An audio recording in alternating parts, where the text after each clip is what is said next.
Mm.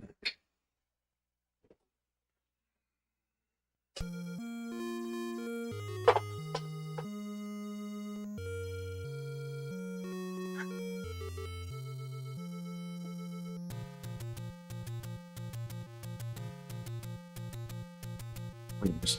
X.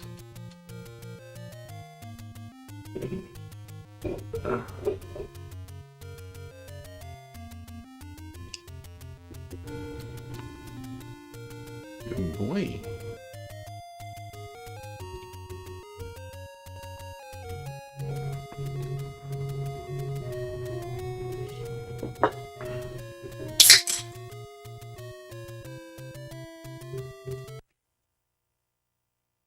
Good boy.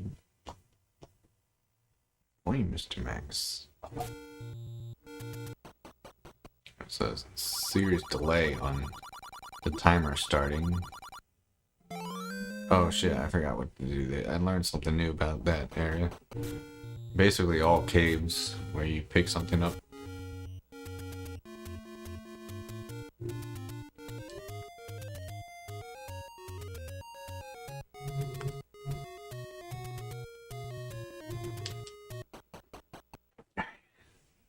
Good boy, Max. You're a good boy. Good boy.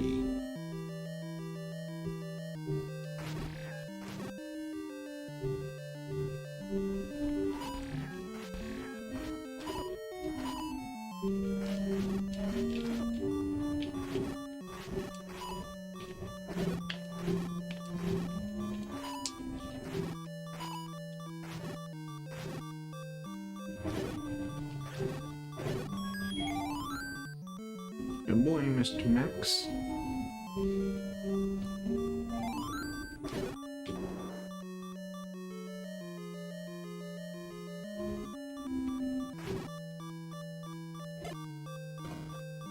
Cool. That's what I love about this game is wasting bombs.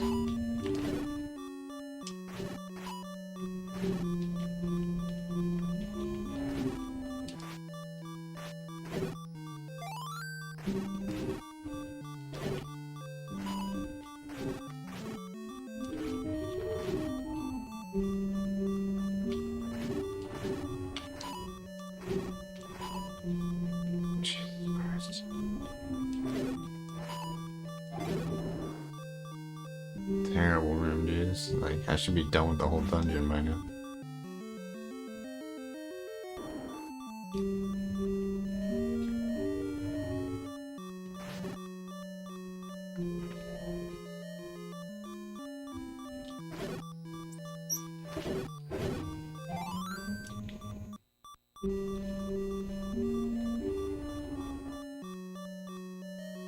How you doing, Max?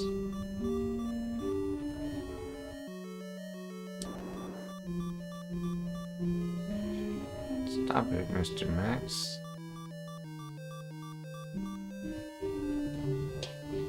Stop it, Dr. Bunny.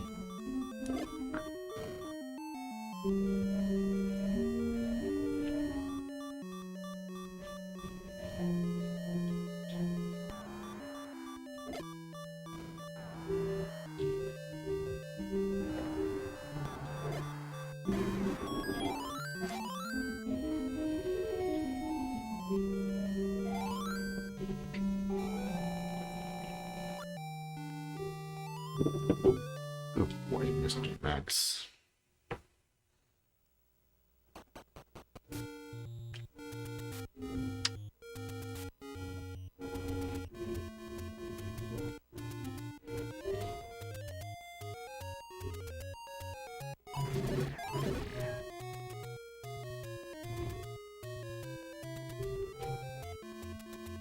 Good boy. Good boy, Mr. Max. Good boy.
Hmm.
I just learned something new. Saves like a couple frames.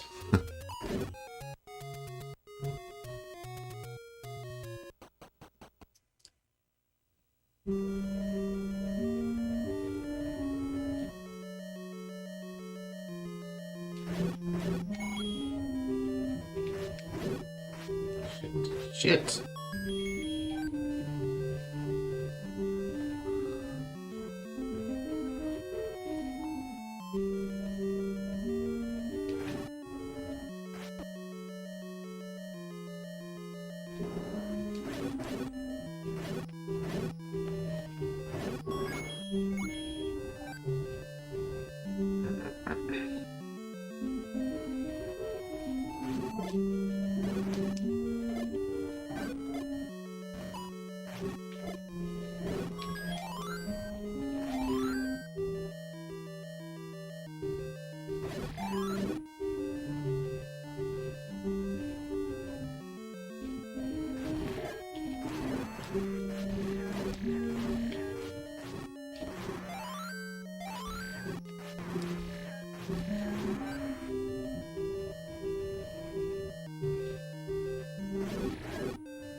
Ah, shit.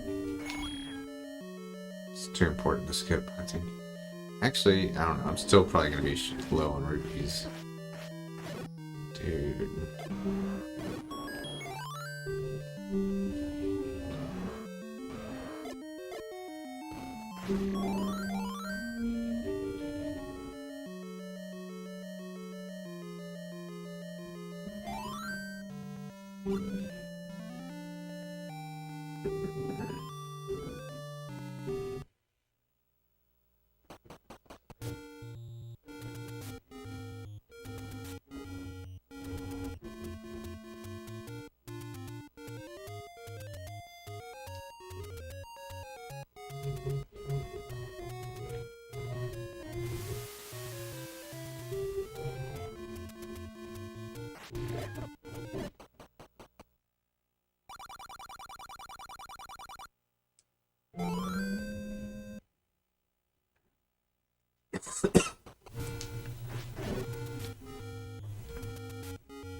Thanks, bro.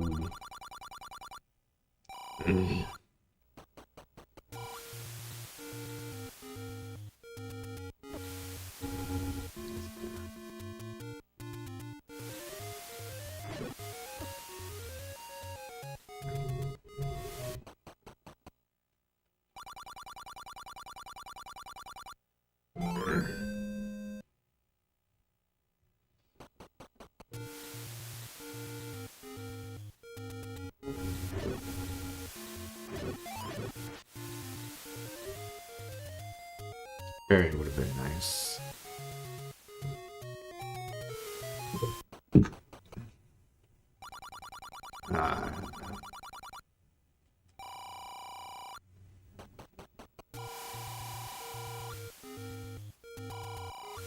I learned some new things about this game. The most interesting thing is that sometimes holding diagonal does weird things that you wouldn't expect. And pretty much when I play, I never hold a diagonal for any reason. Like everything I do is cardinal. But apparently I can save a lot of frames by knowing certain situations where holding diagonal can help.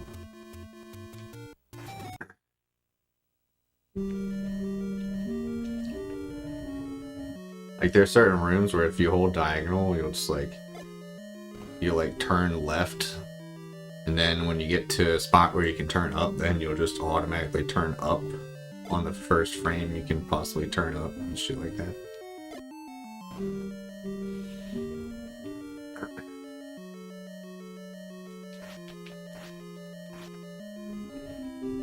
And I learned all about how that Dungeon 3, the first dungeon you get to, how like the AI manip works, and like force bomb drops. And learning it, yeah, I realized, like, I just double confirmed that that is not something that I want to do in runs.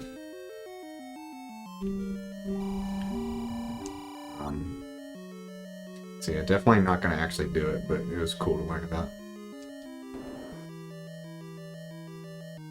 Basically,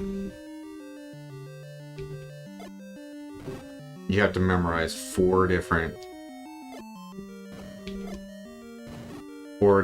like ways that the enemies can be, like, know exactly what to do in each situation. And it's got like really specific shit, like if you get this enemy formation, then you need to stab your sword 3 times. If you get this situation, you need to drop a bomb, wait half a second, and then pick the... Yeah, it's like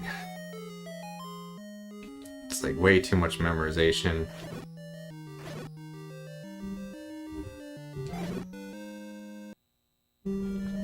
But that's how people get out of the first dungeon with like times like 207. Whereas, like, my best is, like, 238.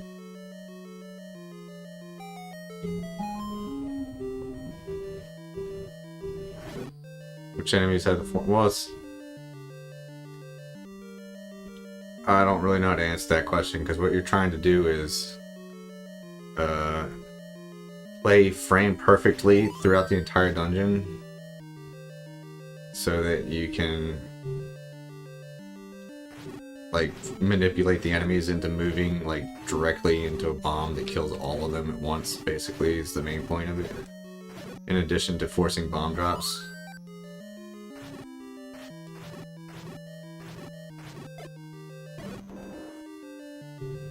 So you're gonna have to...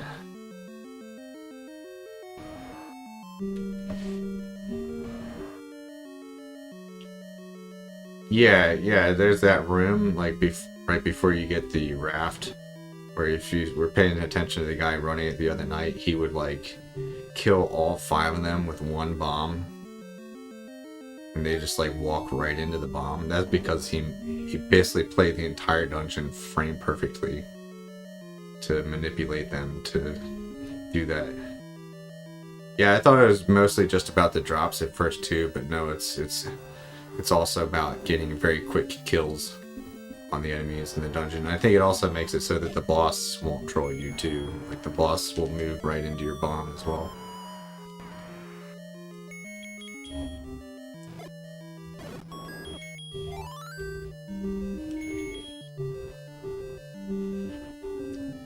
I'm not really good enough to go for the first drop only. Even that requires doing like 5 rooms with like frame perfect strats and getting the screen scrolls at the beginning like perfectly and extremely fast. You have to enter the dungeon on a specific audio cue, and I'm usually not at the dungeon yet when that cue happens. Like, I would have to get way faster at getting to the dungeon.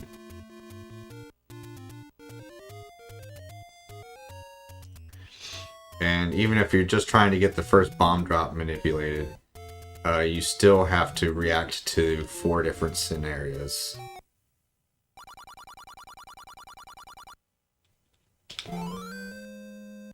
So like either way, you have to memorize 4 different patterns.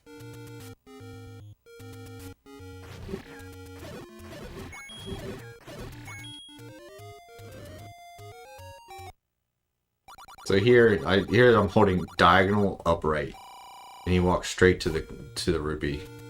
That's like a little frame saver I learned.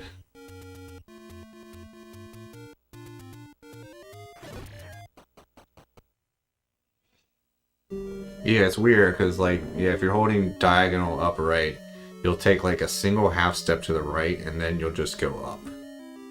It's very strange. Okay, that's not gonna do anything.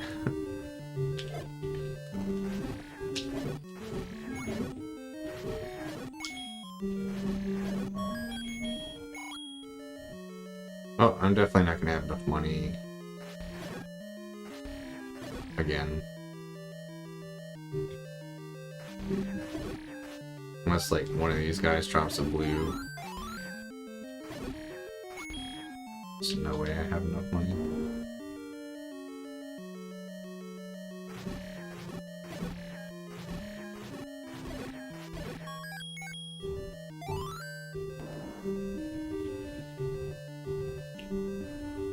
Yeah, all in all, like, this shit I learned isn't actually gonna help me, just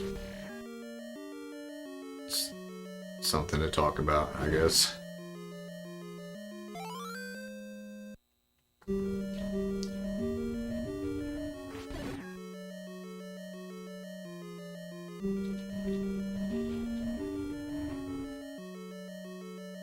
I would totally do it if it's just like one big script that you have to run, but it's really, you need to memorize 4 scripts and know how to do all 4 of them. That's what sucks about it. So it's the kind of thing like, yeah, if I spent a couple days on it, I could memorize it and I could do it.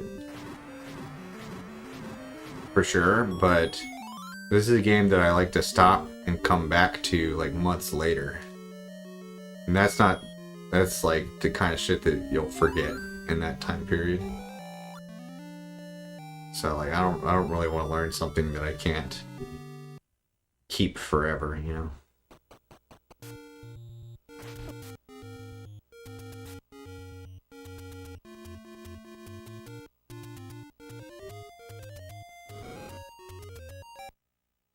I forgot to do it.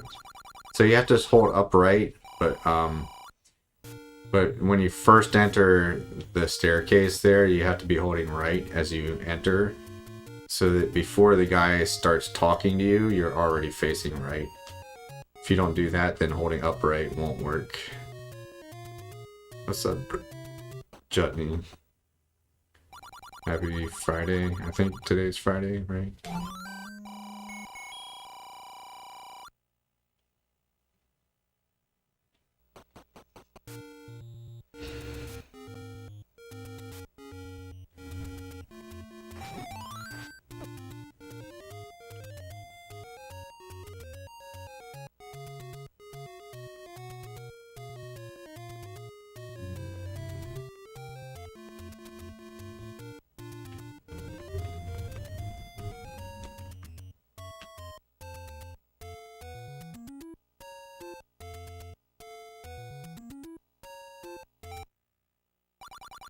I could have done it again there. Yeah, it's like, it's gonna be hard to get the habit.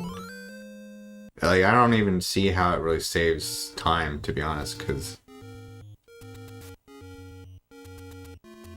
I don't know, the way I grabbed that sword seemed plenty fast enough to me, man. But apparently it's like frames slower if you don't do the diagonal upright thing.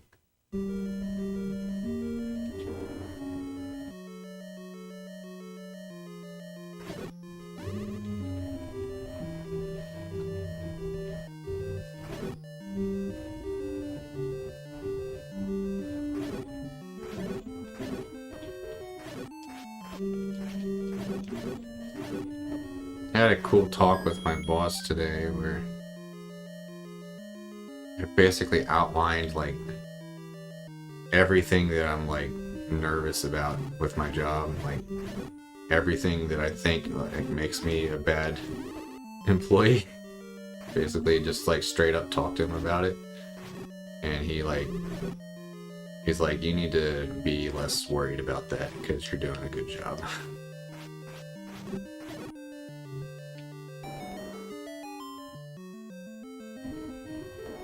Yeah, he's a real understanding dude. He's got like a very forgiving attitude. Like, I'm gonna die in this dungeon for sure.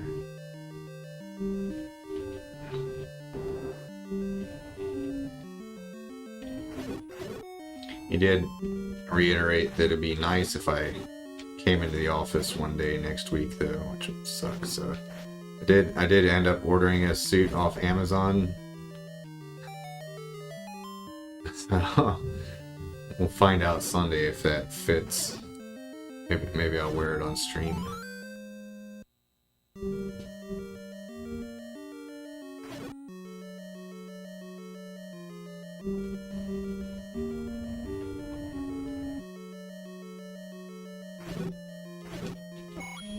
Wow, 2 fibers.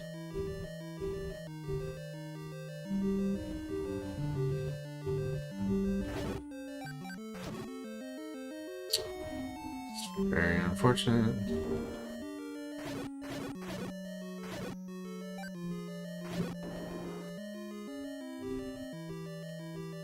Really hope I don't die here. Okay, it's a good start. Alright, we should be good.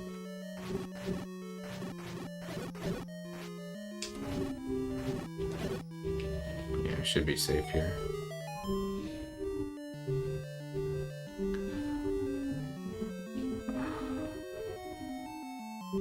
Yeah, now I need to go through this like entire run and figure out all the places where I need to be holding diagonals.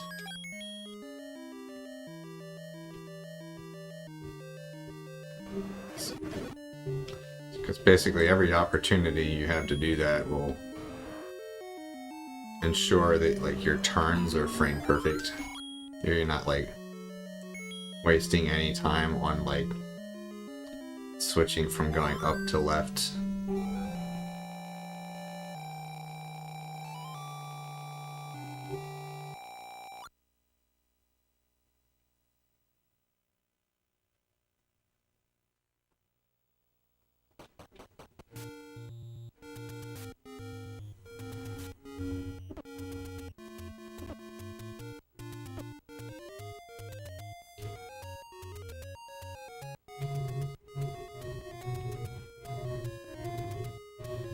Diet progress has been crazy this week. I mean, I'm down like 3 pounds this week. So,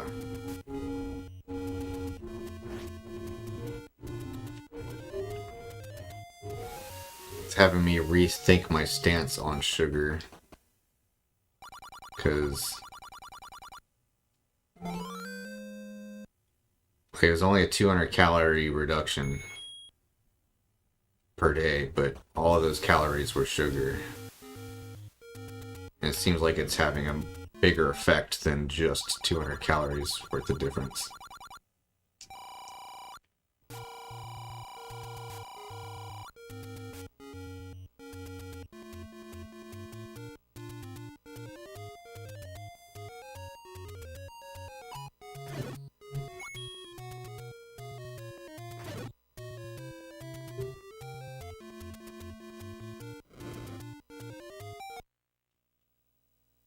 So this room, I can just hold diagonal up left. Yeah, that's all it is. I held up left and it took me all the way through the door.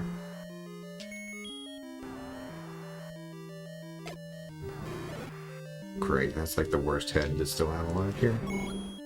I don't need that. Yeah, I still think a calorie is just a calorie, and all calories are pretty much equal for fat loss, but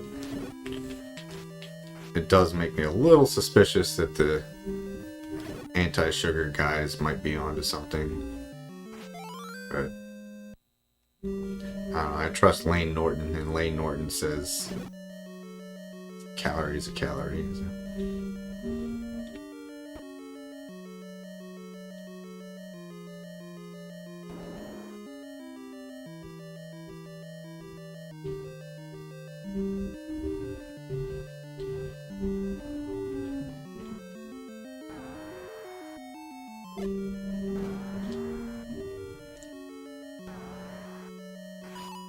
Also hit a new PR on bench press today too.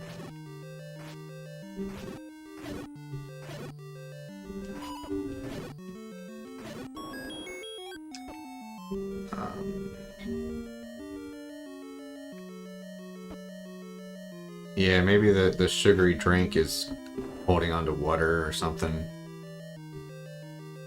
Or maybe because, like, I reduced my calories by 200, maybe that's somehow making me stricter about sticking to that calorie count. So I'm, like, monitoring it even more carefully than normal.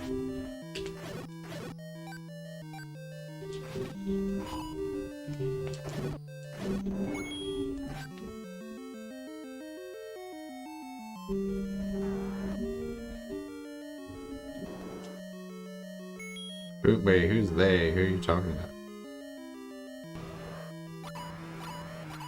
You mean like anti-sugar? Oh, yeah, maybe the NOS. Yeah, I mean it is 210 calories, in fact. So I'm way off.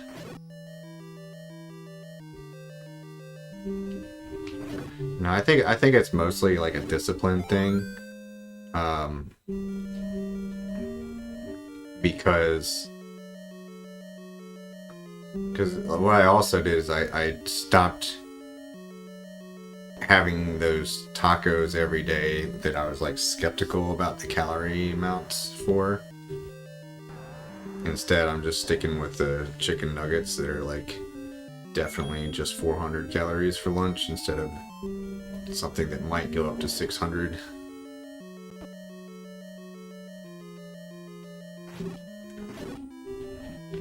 Yeah, I hope this this rapid pace keeps up, because I'd love to be done with this in like 3 months instead of 8 months. Hey, welcome back, Razy.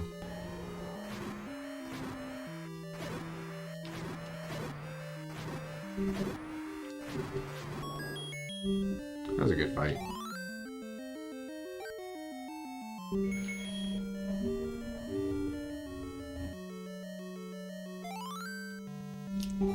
Oh, thanks for the raid, dude. I just noticed it was a raid. Thank you. Welcome, raiders.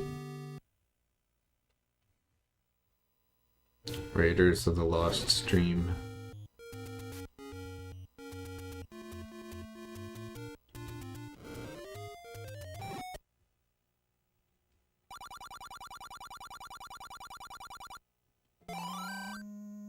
Hey, what's up, Godfather?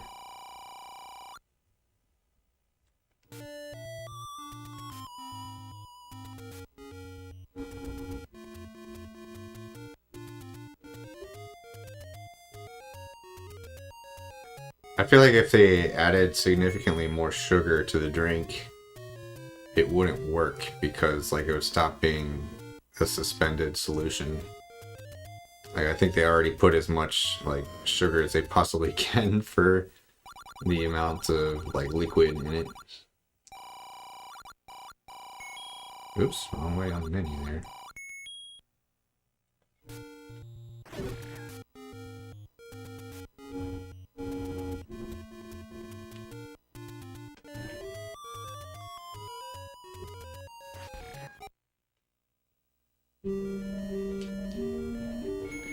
Yeah, I also think like a big part of it could be like that same effect that you get when you first start a diet, to where like you lose more weight in the first week, and it's not actually fat. Like a lot of it's water and GI tract contents. That's probably all that's actually going on here. Is it because the calories were reduced further? I'm getting a little bit of that honeymoon phase effect.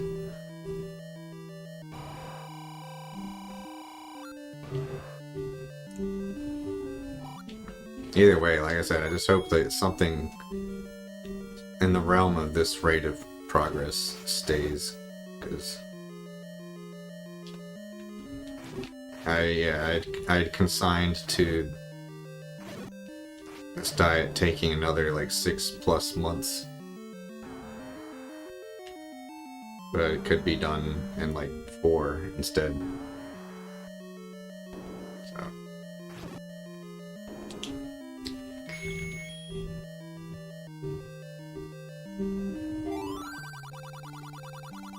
It's basically exactly the halfway point of the diet now. I've lost 30 pounds and I want to lose 30 more.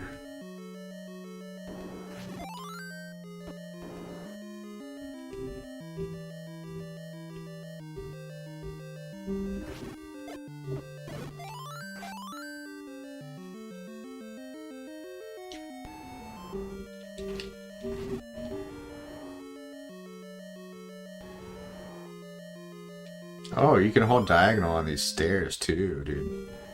Yeah, I'm gonna hold diagonal up left here. Yep, it started going up the stairs. You still gotta watch out for the bats though.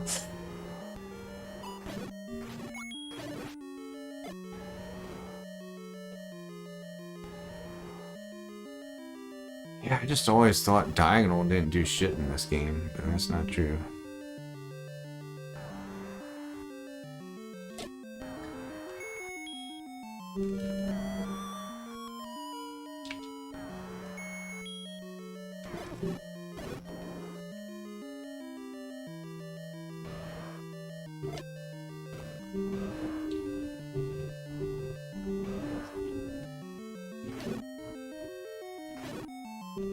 Yeah, I don't think it's possible to get more than like 200 calories out of a 16-ounce drink. Unless you add fat to it. I think it's like fully saturated with like as much sugar as they can possibly fit. That I've never seen or heard of a drink that's 16 ounces and has more than like 200 calories in it. Despite there being a huge market with many energy drinks.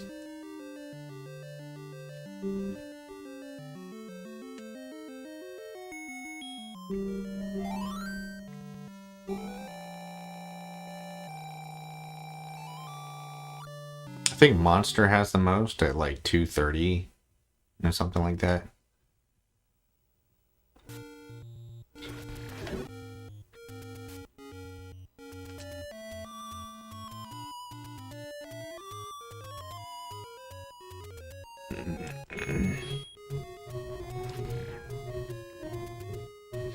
This run actually sucks ass. I didn't realize it, but this looks like a high 41 pace.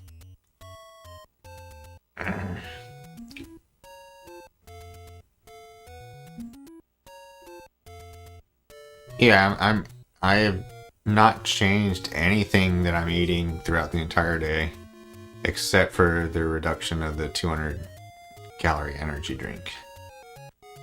And the fact that my lunch is, well, it's always been like my lunch has always been alternating between the 400 calorie chicken nuggets or like the 500 calorie taco. But this week it's been majority the nuggets.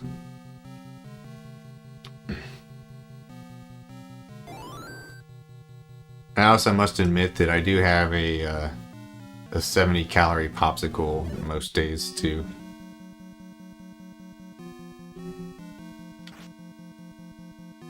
But I've been doing that all week and it's not ruining it.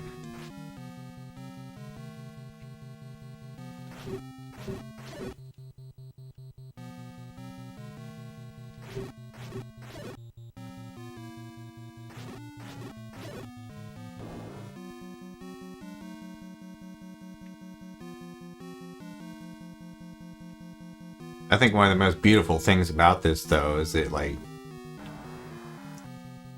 now I can have, like, that Chinese food or Indian food dinner every once in a while. Still, like, be losing weight at a good pace. Is really the ultimate goal, is to get the physique I want and be able to eat some shit that I like too. This is really dumb.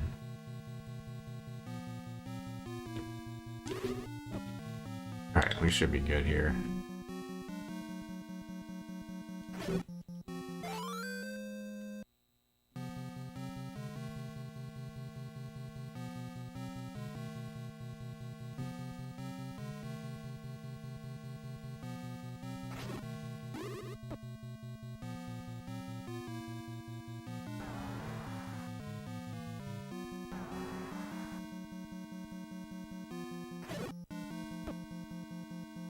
See this guy, look, I'm not clipping through these things, they're just... The little guys don't have hitboxes until, like, the room's been loaded for, like, 2 or 3 seconds. But the middle one didn't move out of the way, so that one did hit me. God. This is an absolute disaster of a performance. Okay, I'm gonna grab that. Even with red ring, I'm like losing like 4 hearts in that room. It's really bad.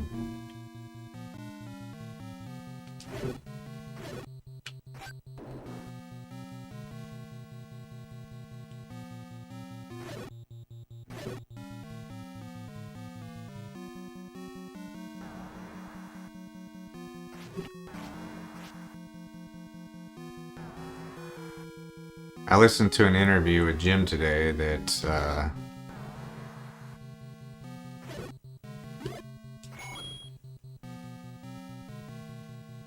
he might have spoiled something pretty important for the rest of the books that not even 12 months really says.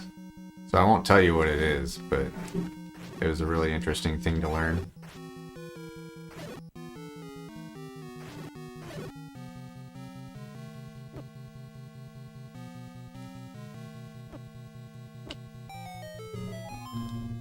Yeah, he can do what he wants, man.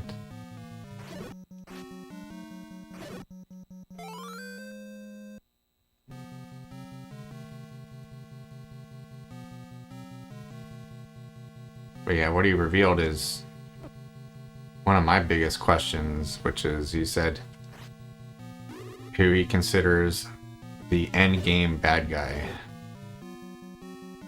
Or girl. I'll keep it ambiguous so you don't know.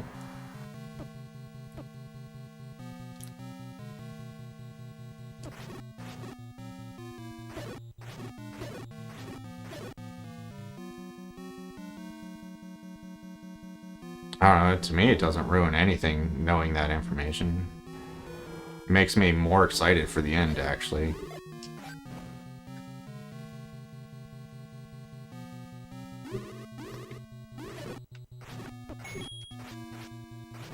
I don't know, it's definitely a spoiler, like... But, yeah, I mean, I've talked to you about it a lot before, like my theories on like who's gonna be like the final boss of the series. And he didn't necessarily say that this person is going to be like the final boss of the series, but he did describe them as an end game bad guy.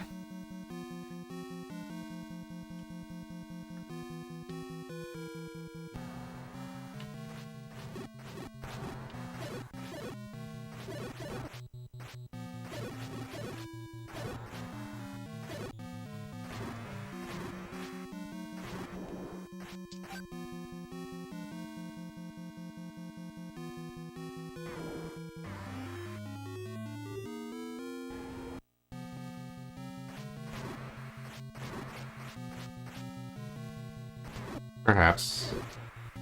I don't feel like it's too big a deal to know.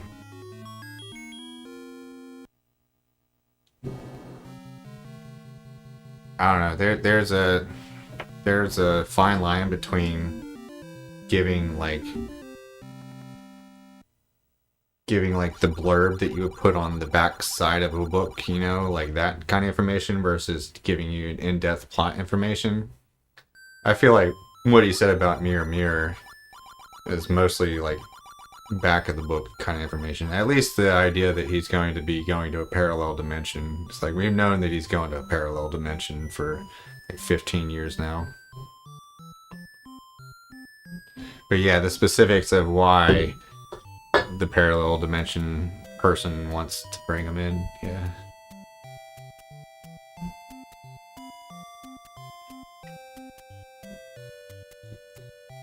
What's up, Lubez?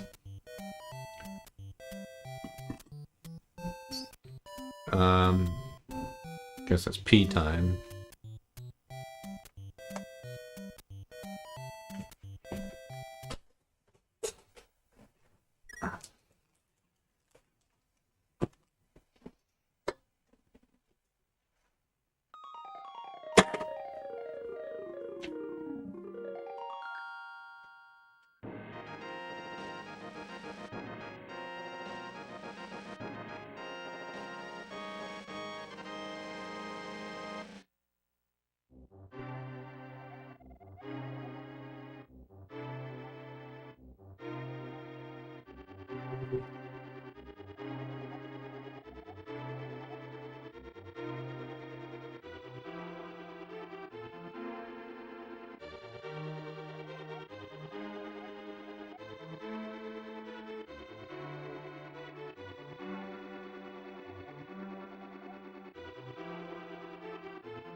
Another thing is,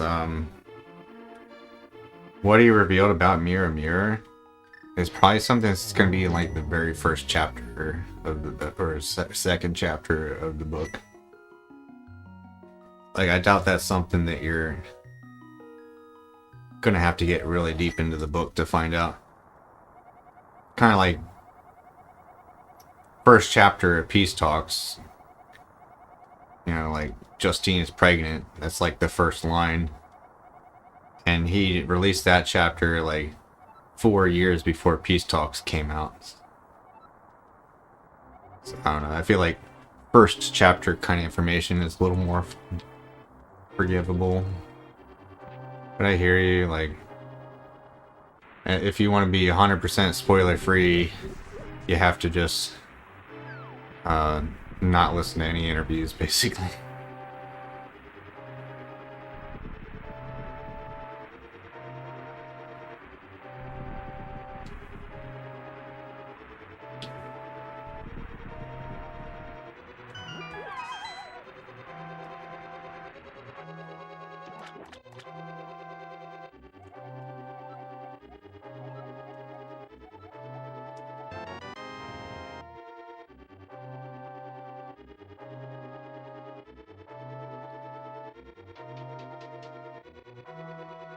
Oh, that's a RuneScape item? Gotcha. Cool. Still not willing to try that game.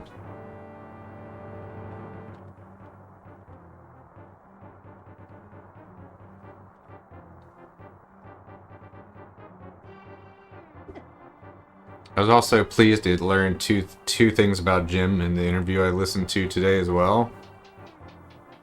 First of all, he's a Final Fantasy IV fan. And more importantly, he's an EverQuest fan, and he played a shitload of EverQuest. A lot more EverQuest than he did of WoW. Which makes sense, he's a little bit older. Yeah, it's awesome. We have a similar taste in games.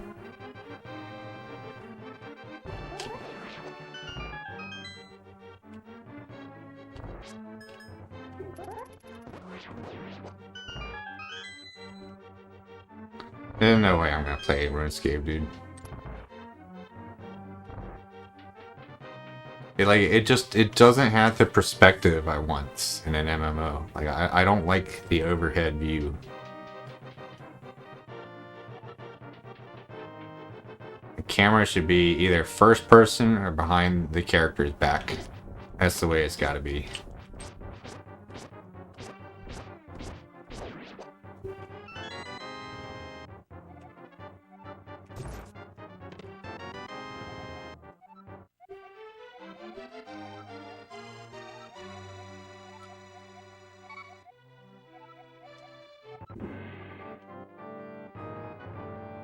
Okay, I've never seen a video of people playing with any other camera other than like very far away, like mostly top down, kind of 3/4 camera angle.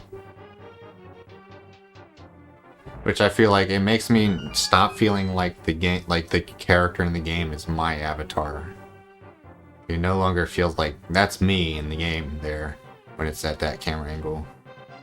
It makes me feel like I'm like a cameraman off in the distance. I'm not actually that character.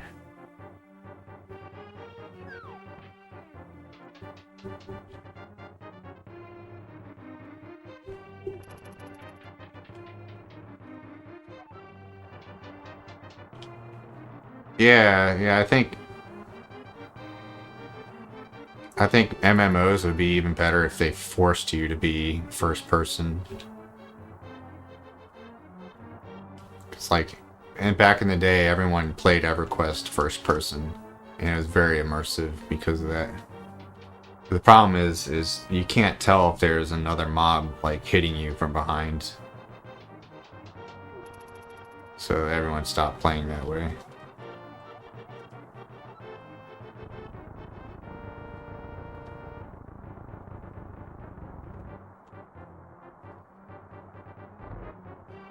Yeah, I like first person best because like it feels like that's actually you in the game. Like that's your vision. That's what you're seeing.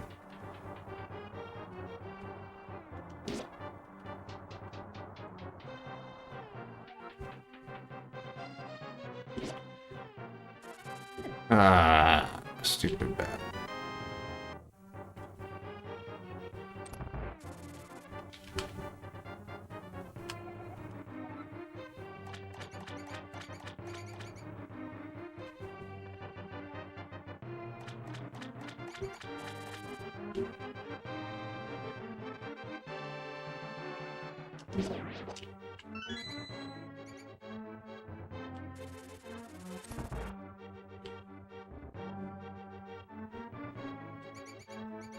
Oh my god. I'm not watching the game, dude. That was like 2 seconds lost. Then. No.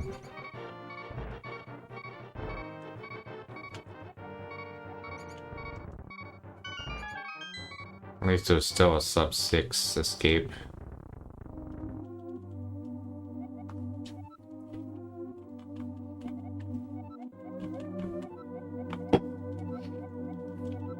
But yeah, even though I don't like the perspective of RuneScape, and I feel like it'd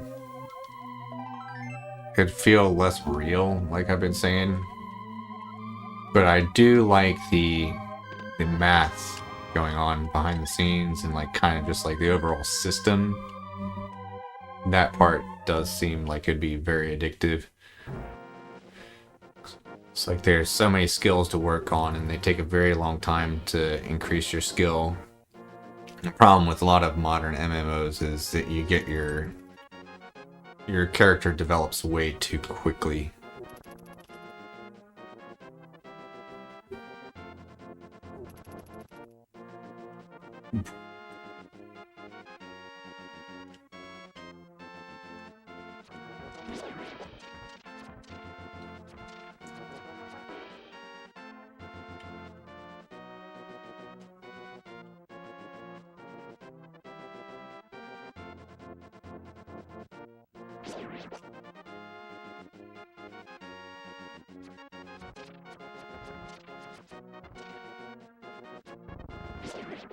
Damn it.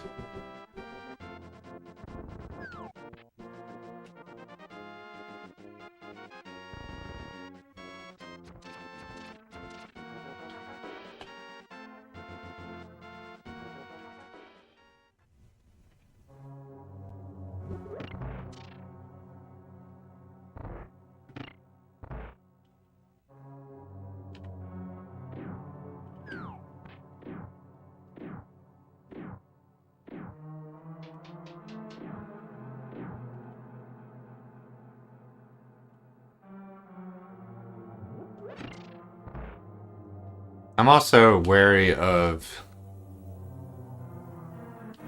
endeavoring in any long-term project that doesn't have, god damn it, long-term benefit. Like, if I took that time that I'd be playing RuneScape and, like, practiced guitar and wrote some more albums, I'd feel a million times better with the results of that than getting really high level in RuneScape.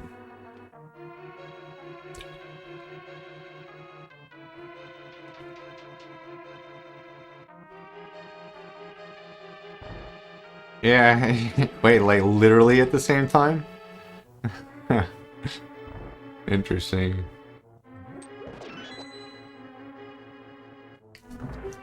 That sounds kind of cool.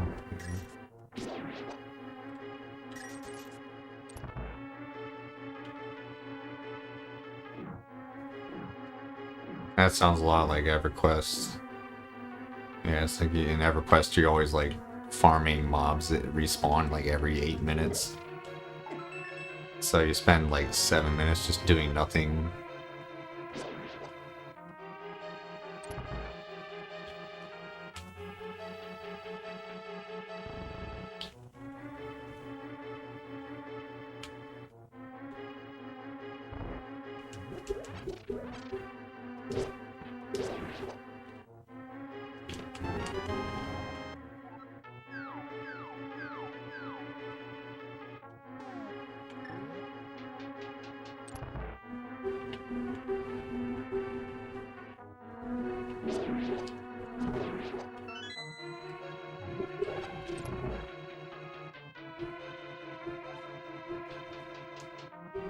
Yeah, well, I mean, either way, I'm not gonna start practicing guitar. So, it's like I gotta do something with my time. I just say, and I would prefer it not be something that I'm gonna spend 1,000 hours on and then have nothing tangible as a result. But that's probably what I'm gonna end up doing anyway, because instead what I'll do is I'll speedrun or... Fuck.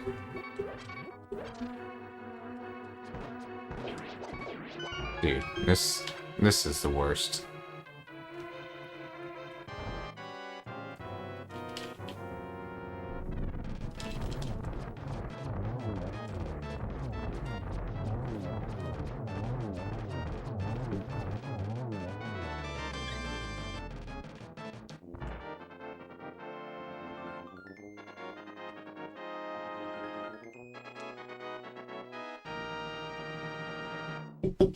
Probably lost at least 10 seconds in that dungeon. Maybe more.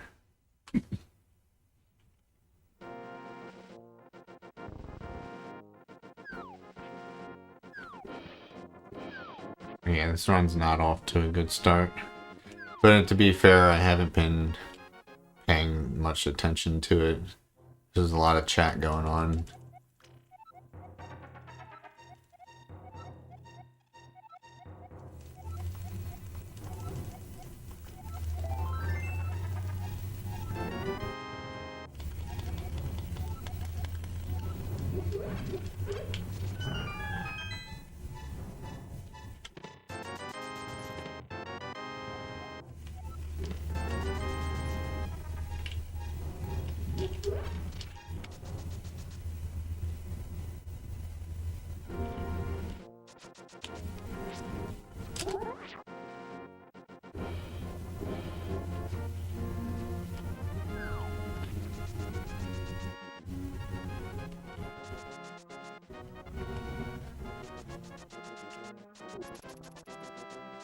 Hobox, have you done any more Dresden since yesterday? Because there's a particular development I'm waiting to see your reaction to. One chapter, yeah, you're not there yet.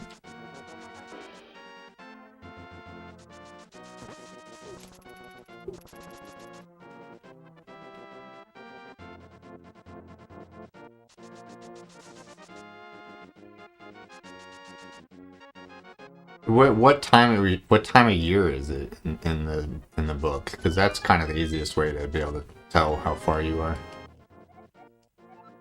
It's one of the nice things about that book, and you'd be like, "Oh, I'm in spring, man." Like,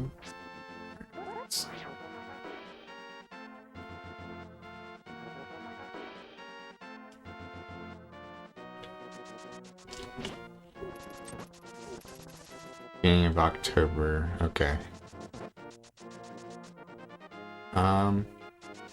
Okay. Yeah, I kind of remember where that is. You're not at the part that's interesting yet.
There's one thing about the book that disappointed me in a surprising way. Like, I was surprised in disappointment.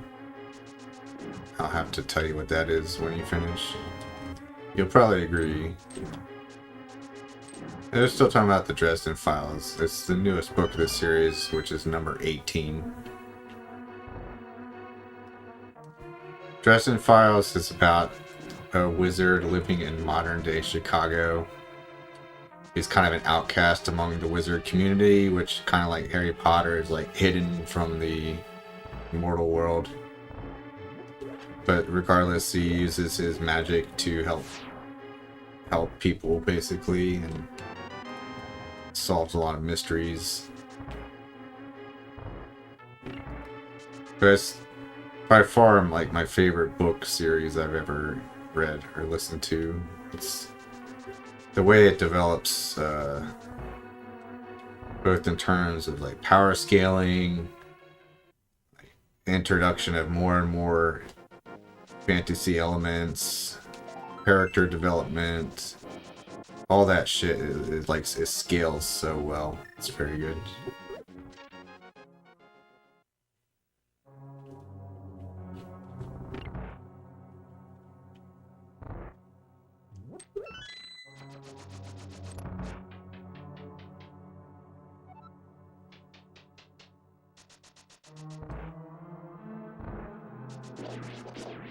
It sounds like you're reading a real fantasy book.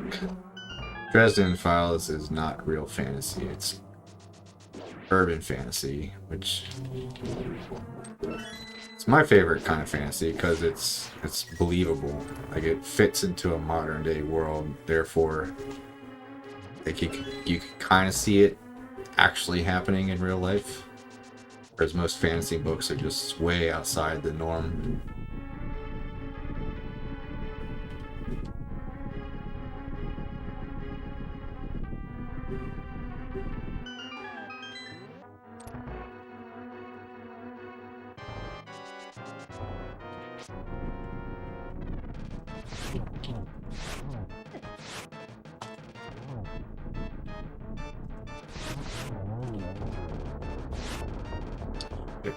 That's second cycle. Still only have one hit on the first two. Or these guys. Now as this guy still needs 3 more arrows. That could have been worse.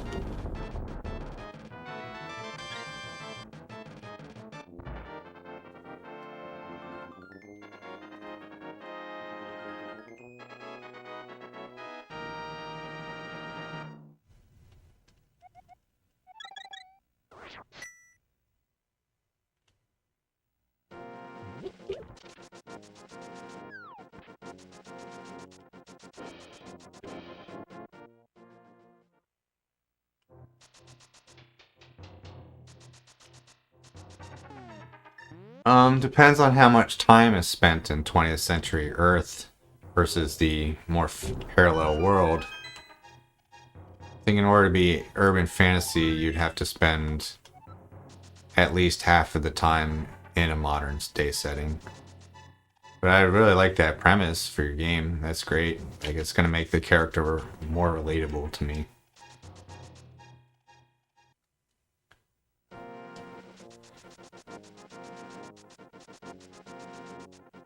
Dresden Files kind of has a parallel world kind of thing to it, though. Like, it's most of it takes place in modern day Chicago, but there's this concept called the Never Never, which is kind of like the world of spirit.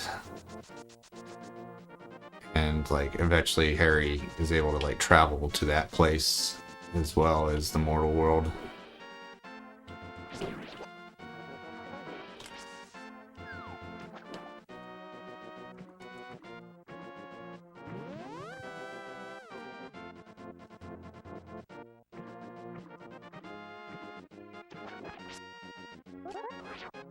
Yeah, I don't. Is my Discord even on the stream profile? Like, I know my.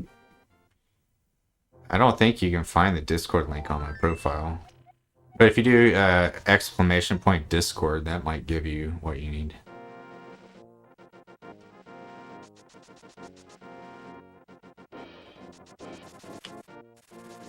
Yeah, so the one that everyone's talking about is the banned one. Yeah, nobody uses the RPG Maker one.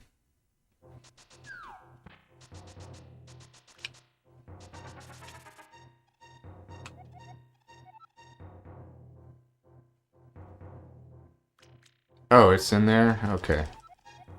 I wonder if that link works.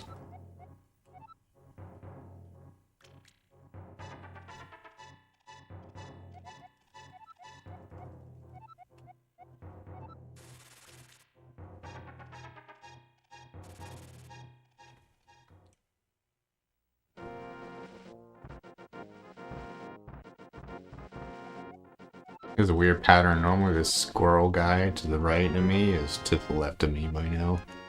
Very rare that he stays all the way over there.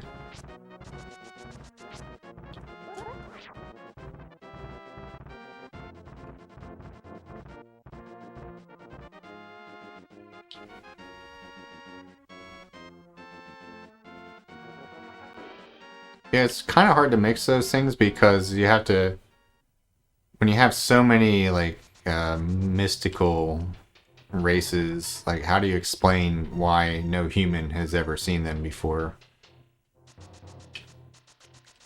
Is that really correct? I don't trust it. Okay.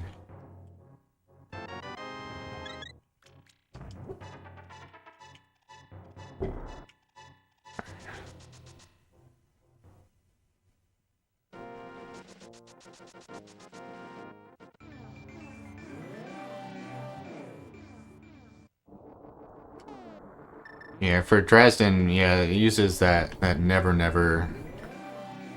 I'm not sure if it's Never Never or Never Nether. It might be the second one, but either way, like basically you have your mystical races that live among humans, but they're like disguised, or they just like are kind of humanoid anyway, so they don't have to disguise themselves.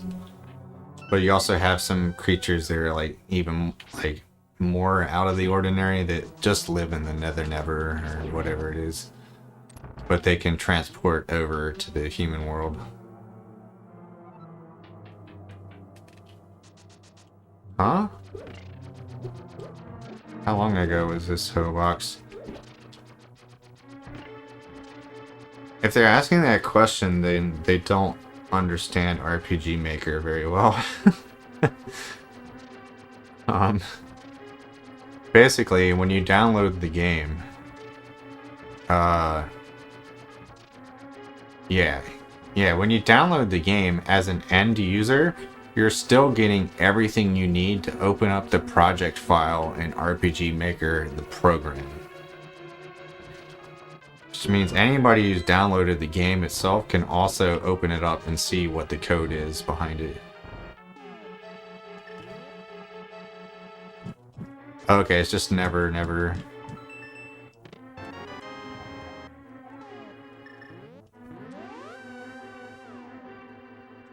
Yeah, that guy should hopefully have figured out that just download the game and then you can see the code behind it.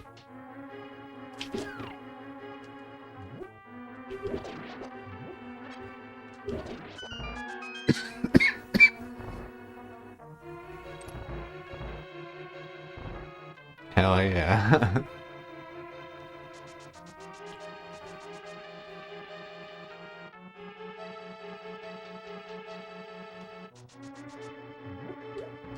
Yeah, yeah, that's cool. Yeah, the elves' ears are kind of hard to hide, but could say it's like a, I don't know.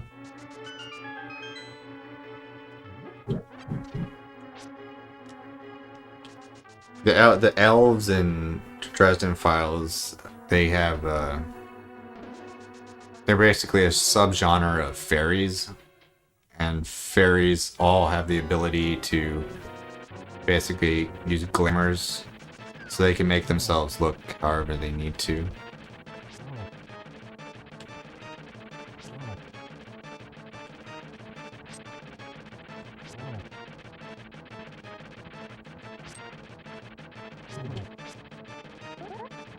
Come here, you. You're not gonna come to me?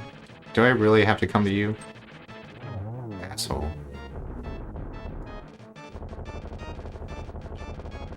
Yeah, the author of the Dresden Files did a lot of research on like what the actual folklore is for all of his various like pantheons that he includes. And like he always gets compliments from people because of like how like respectful he is to like the source material and things like he's got like he said in one day he had like a message from like a Catholic priest who was like, "Thank you for handling my religion with such respect." And then like that same day he got like an email from a Wiccan priest who said the same thing. So, like he's able to pull a lot of sources, but like remain true to the source material, basically.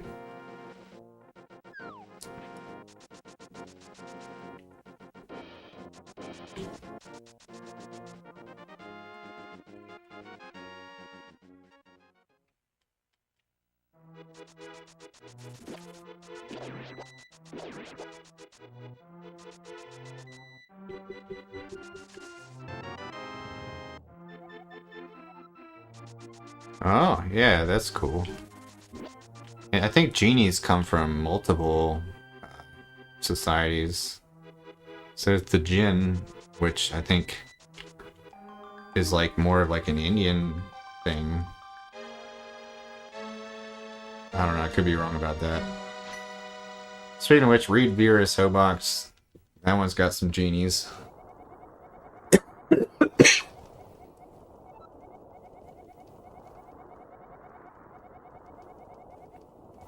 Yeah, they're called Jinn and Virus. I actually started listening to Virus from scratch again because I don't know, man. Once I find something I like, I just keep repeating it.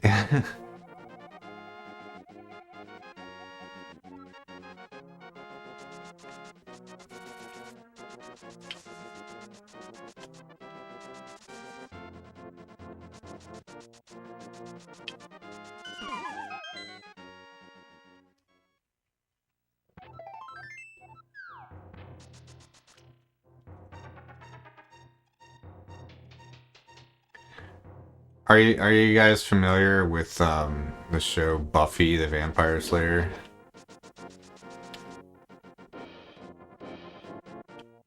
The only reason I bring that up is because like one of the main characters from that show is the voice actor who does the Dresden Files audiobooks. So if you happen to already be a fan of that show, then you'll really like Dresden for that reason.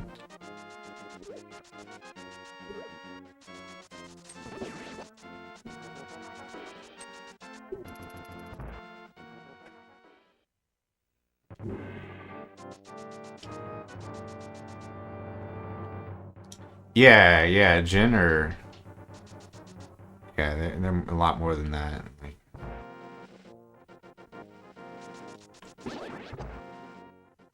and I think they're a lot more powerful than a lot of people realize they are. Like in Virus, they're extremely powerful.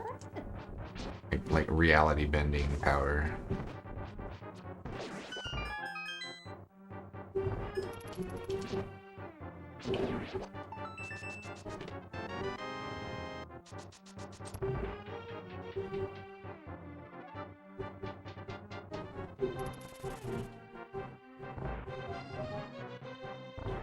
And Hobox is on a mission. He's given out the Dresden File audiobooks to like 3 people in the last couple weeks. Which means I gotta like seriously be careful what I say. Because I'm always talking to Hobox about shit that happens like 15 books in.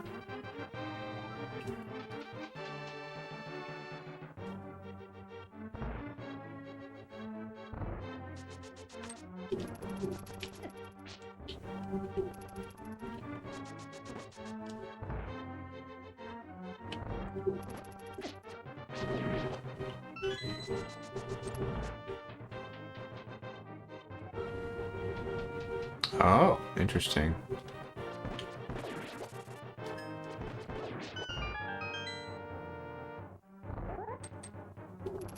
Oh, I had no idea there was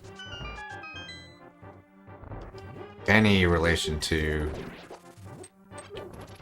either of those religions in Jin. Like, I thought it was like all like Asian and like Middle Eastern stuff.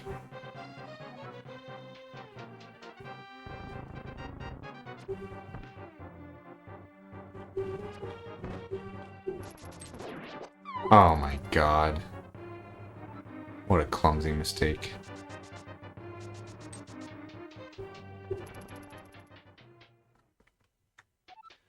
How's that different than an angel? Arabic, yeah, that's the word I'm looking for. Oh, okay, that makes sense. Yeah. Yeah, people tend to forget that even Christianity is like kind of Arabic in descent to some degree. It's like people always picture a white Jesus, which is not accurate at all.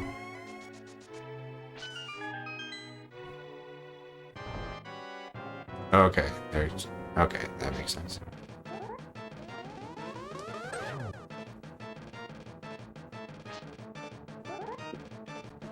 I see.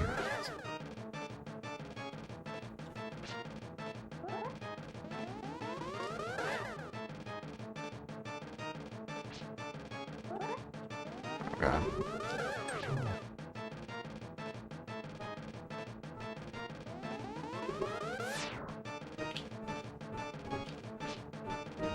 What about like ancient Jerusalem? Because that's what he is. He's from Jerusalem.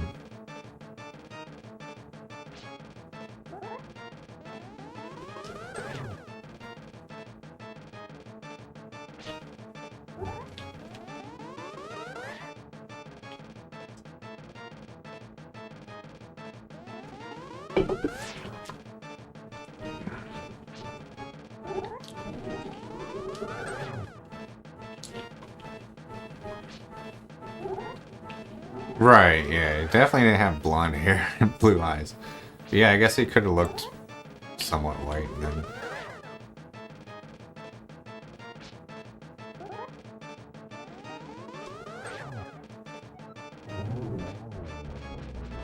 Mediterranean looking. Okay.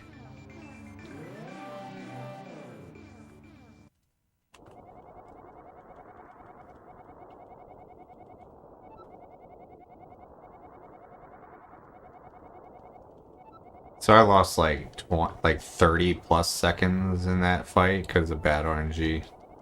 So this run's probably not going to PB. That makes sense. Yeah. Renaissance art. Yeah.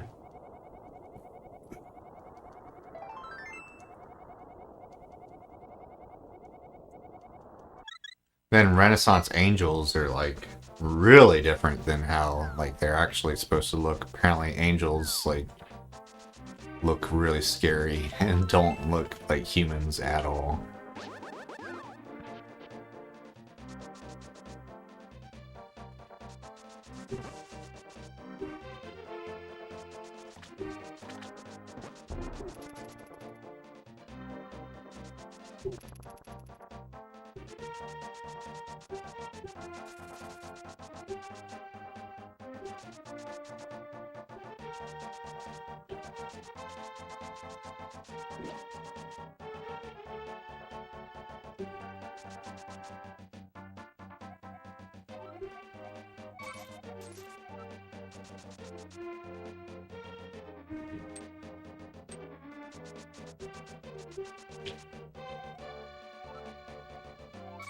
Oh, he could have been Ethiopian descent. Interesting.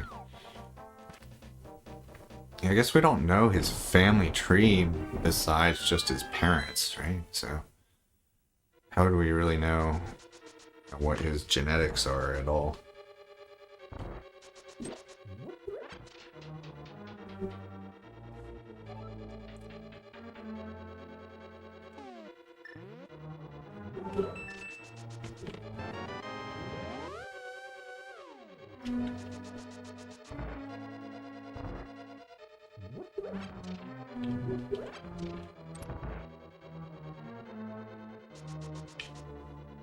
Oh, okay.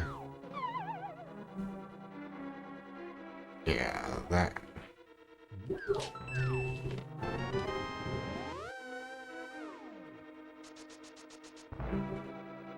Yeah, I missed the whole King David part.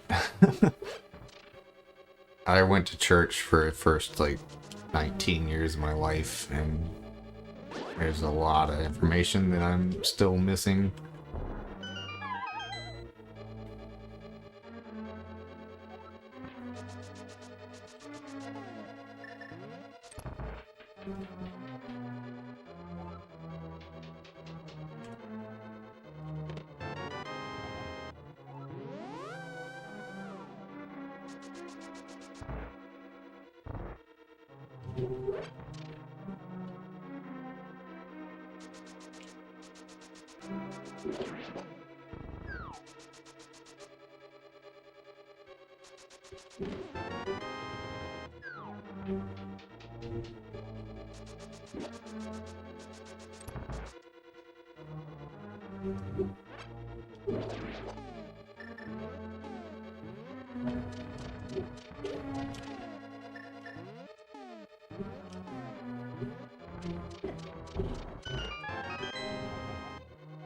Yeah, I mean, we don't even know if he was a real person, let alone, you know, what the specifics are on his genealogy.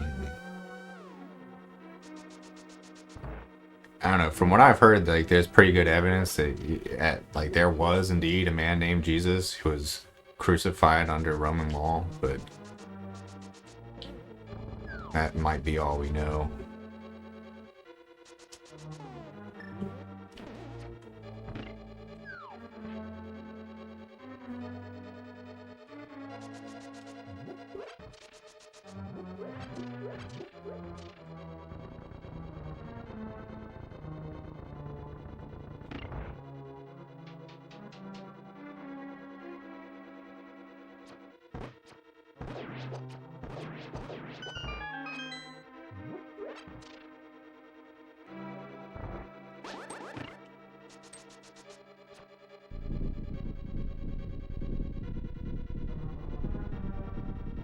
Oh, weird.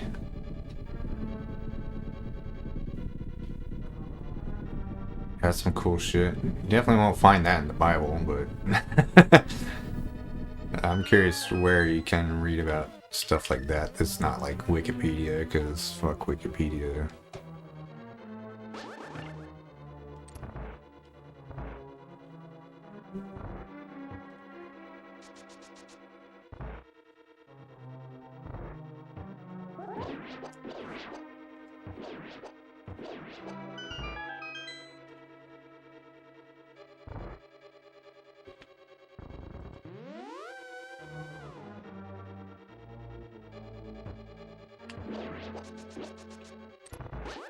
That's a pretty cool title. How would you guys like to be the wisest man in the world?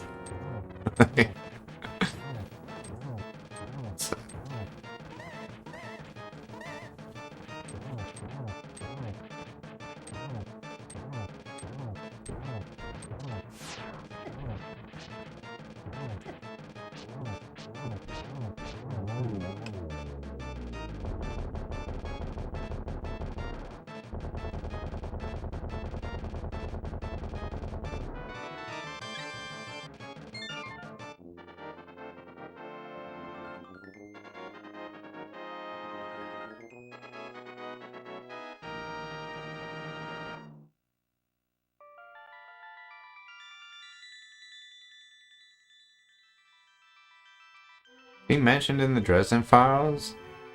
Or I feel like he might be related to Rashid the Gatekeeper in some way. Could be making that up.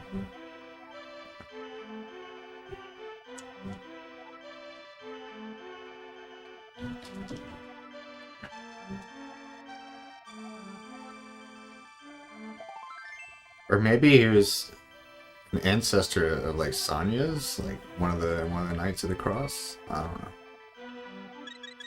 I'm talking just Dresden Files shit. None of you guys will know what I'm talking about except Hobox. But just brainstorming out loud. Dude, fuck that guy.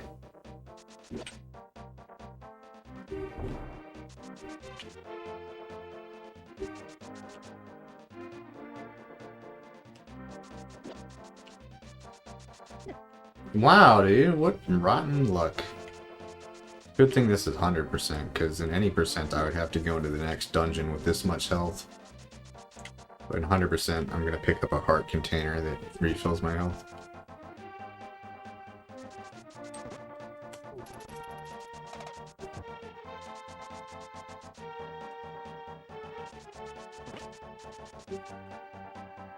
Yeah, there's a lot of talk about the Dresden Files. It's been around for like 20 years, and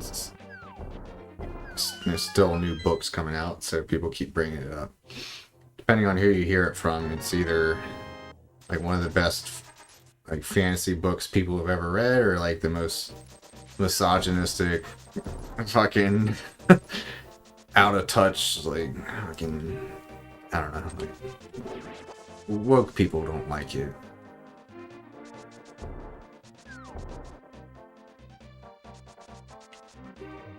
The main character has a knack for chivalry, and he definitely prefers to treat women differently than men in some ways, and that gets him into a lot of trouble.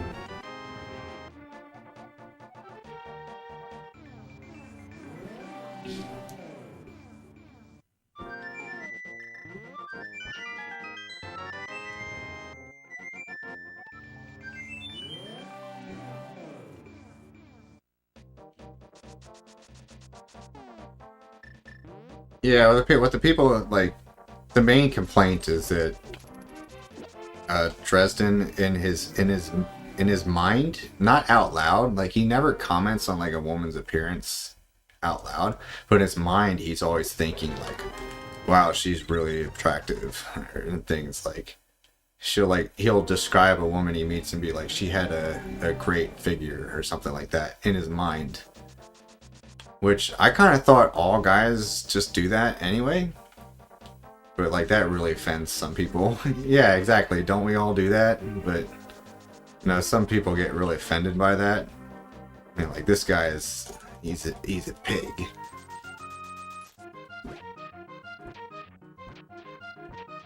So it's like he's never like rude about it. Like, he's always trying to be as polite as he can be to women, but like the fact that he reacts to their appearance so much throughout the books make a lot of women not like him, because he's like, I guess he's judging people by their appearance and their sex appeal, which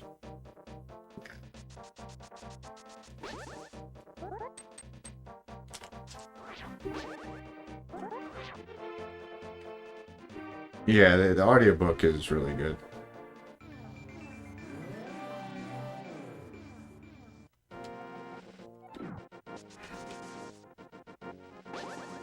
But there's two things people gotta realize. First of all,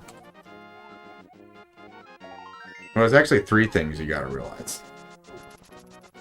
First of all, most of the women that he meets who are really attractive are attractive because they're fucking supernatural. Like, their supernatural ability is that they're extremely, like, attractive. Second of all, Harry's views on women directly, like, get him into trouble in the books, and it's regarded as like a character flaw. Third of all, most importantly, the important thing people that need to realize is that sex sells. Books with sexy characters will sell better than books with ugly characters. And that's just a fact. So, yeah.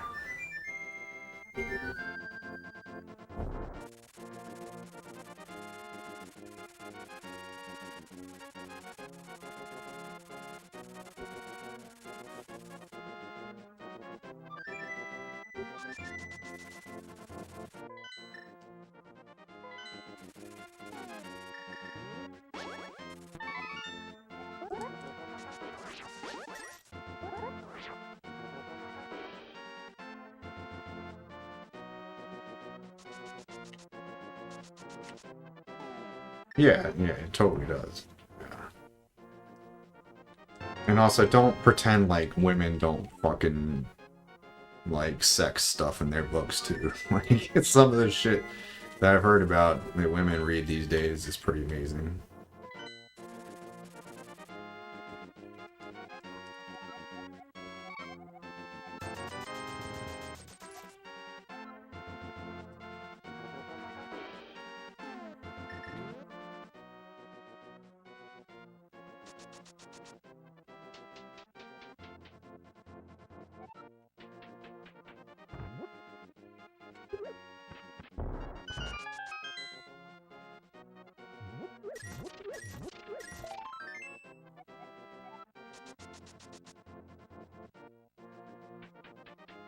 Right.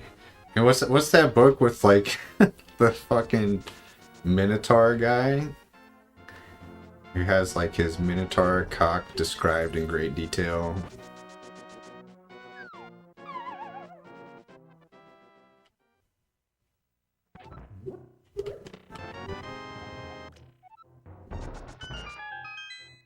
Yeah, Shoe on Head had a video about it. It was pretty funny.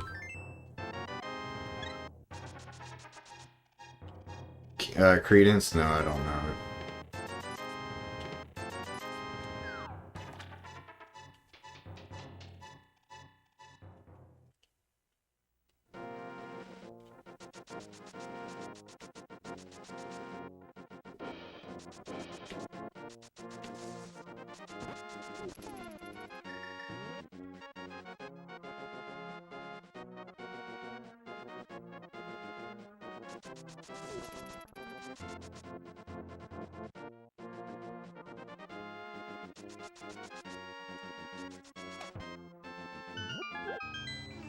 Absolutely.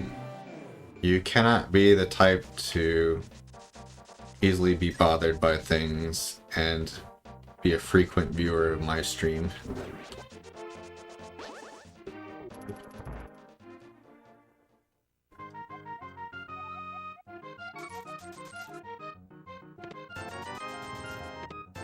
Damn it. I was gonna freak out if I got first try chess game, because the digging game was really good. If I get it, like, right now, could still PB, but... sorry, not looking good.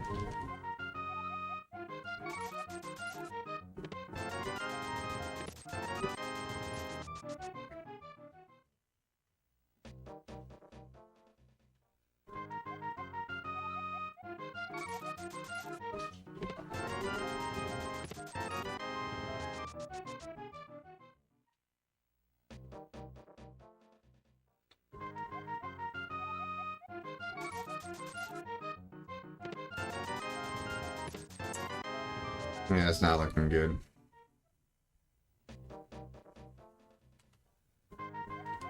Got excited for a minute because of that good digging game. But this is probably too late for the chess game to PB with.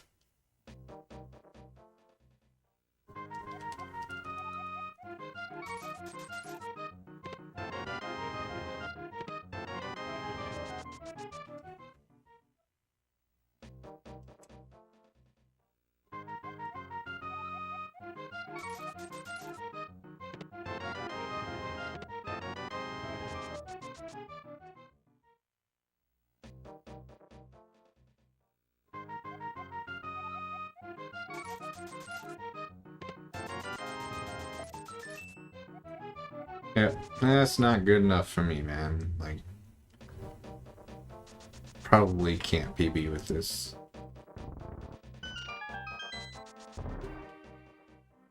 Good news is I have so much money that I get to reroute the post dungeon here.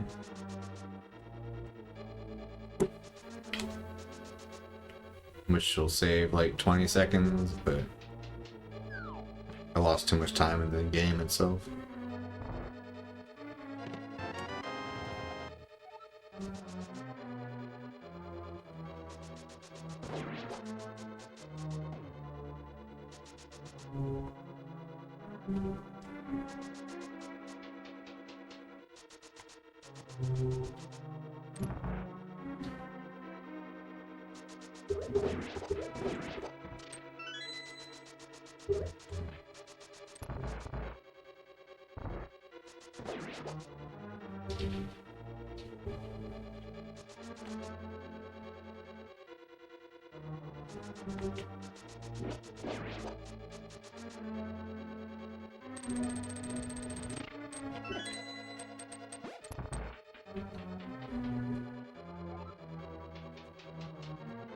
And women find this entertaining? Yeah, it's kind of crazy.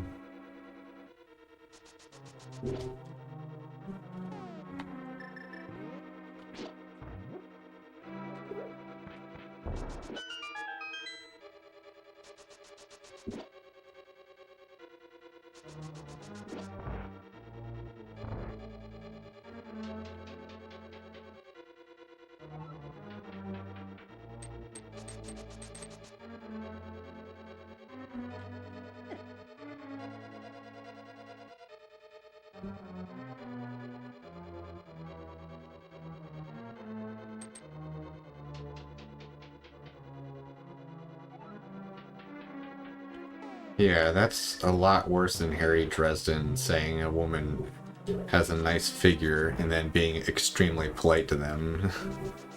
Like,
I'm bored.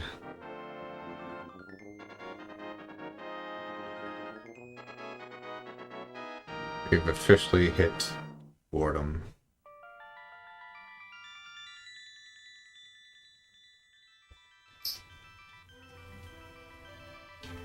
He has about an hour left in this game.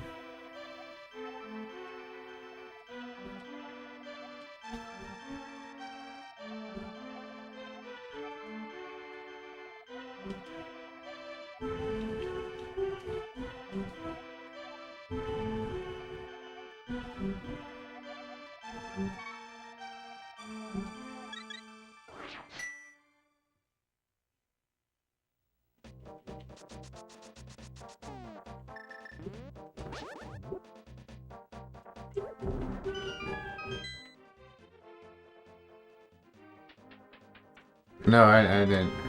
I don't pay any attention to his chat because most of what they say is stupid as hell.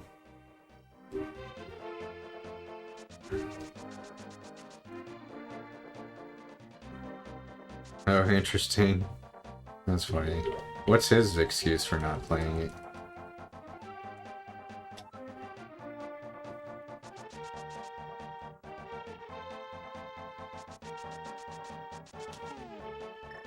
I mean, the chat's not like toxic or anything. Like they're all well-meaning, like happy people. I just think that their humor is really fucking immature and annoying sometimes. Like,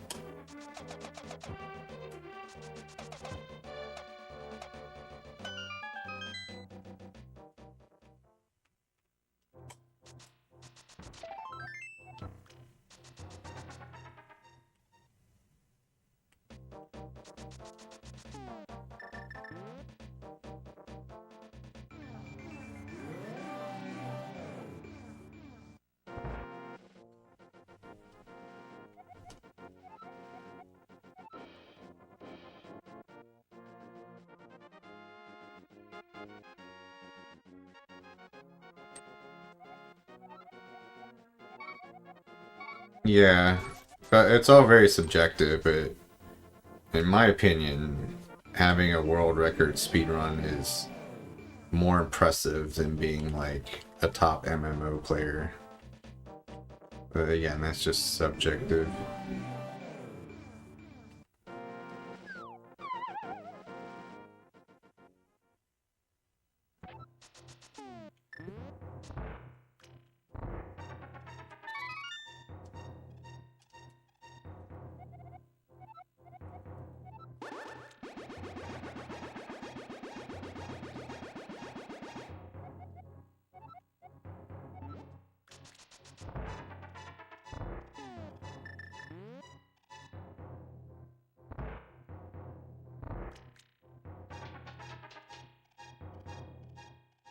I should clarify, being a top speedrunner in a competitive setting is cooler.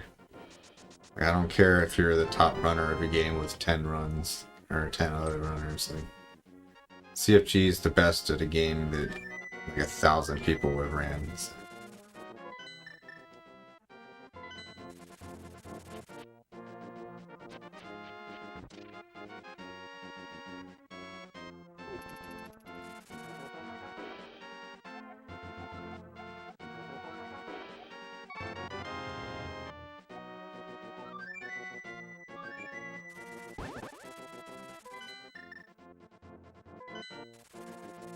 Is that bad?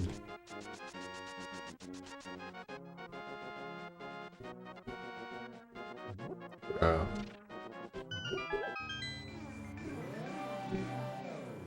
Is the new Wendy's gonna be too far away? Wait, what? That's bullshit. Huh. Yeah, that's crazy. Like, that usually only happens if, like, the restaurant that you ordered from is closed. But no Wendy's gonna be closed at 8 p.m. or for you 7 p.m. on a Friday night.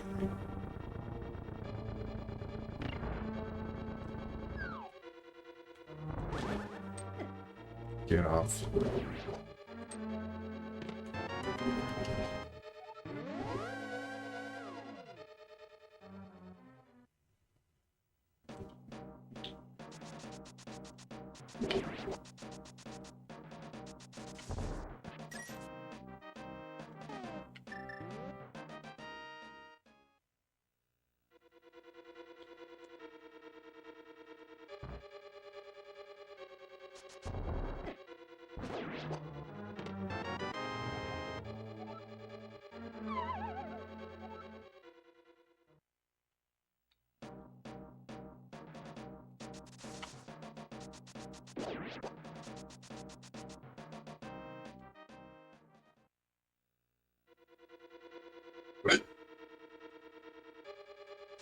And don't apologize. We could make his life so much better.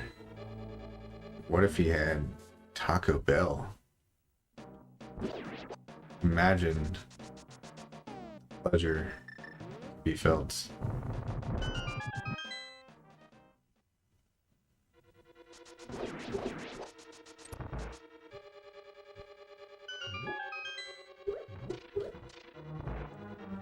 Oh, it depends on a lot of things.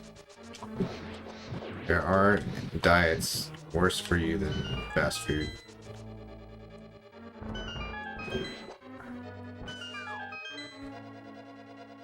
Yeah, you're assuming they're eating healthier because they're not eating fast food, and that is by no means a guarantee.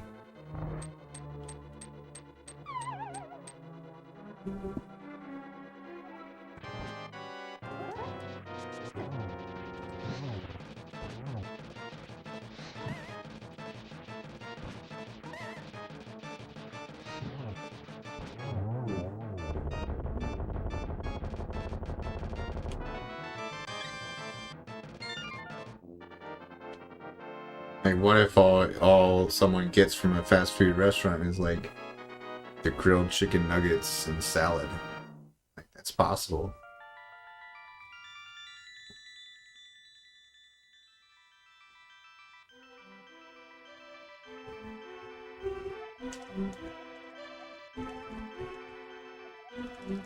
And, like, what if they're getting a 600 calorie meal from a fast food restaurant instead of cooking their own 1200 calorie meal?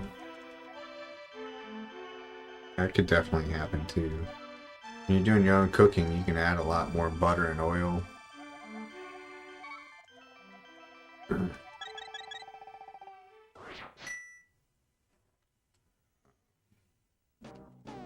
Shit, I shouldn't have moved forward like that. That could cause problems. Okay, we're good.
Shouldn't have dashed there. It's inefficient.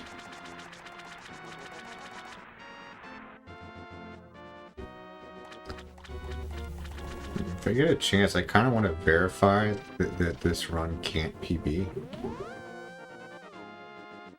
Because if I definitely can't PB, like for sure, then I want to go use the restroom.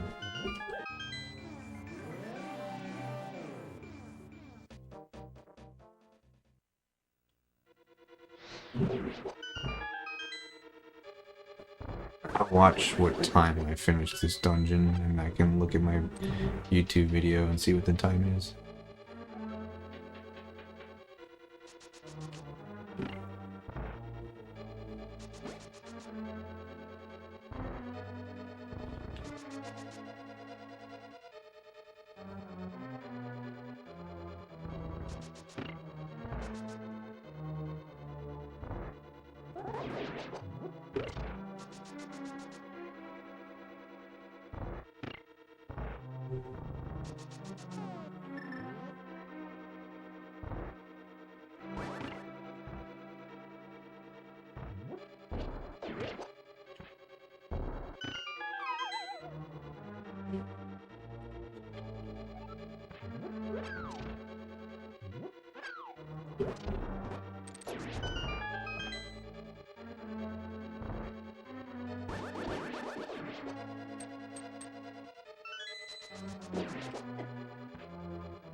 Oh my god, that was terrible.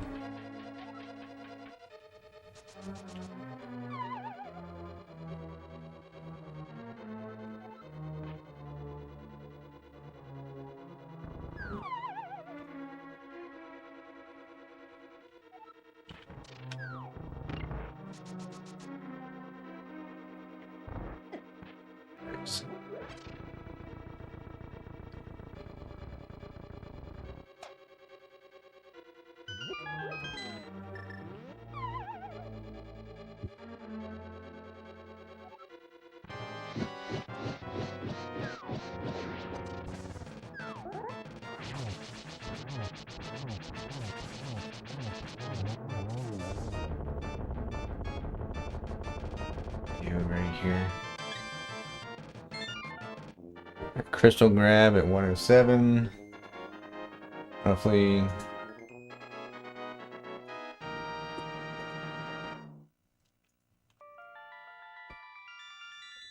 Where's PB? Crystal grab at like 106.47. Wow, I'm only like 10 seconds behind PB actually.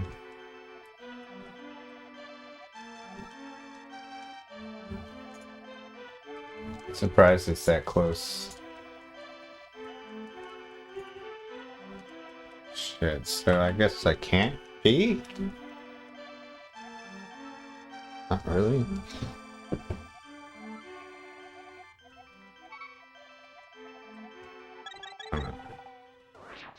I don't know, dude. Like, it's not like I'm gonna PB by like 40 seconds or some shit. So is it really worth it?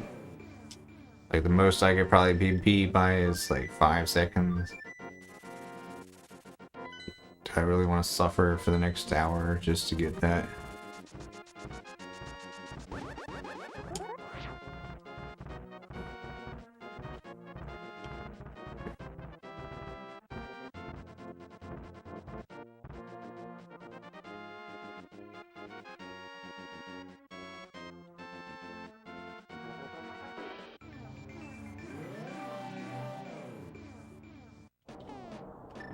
Well, that's why I said the most I can PB by is like 5 seconds, which...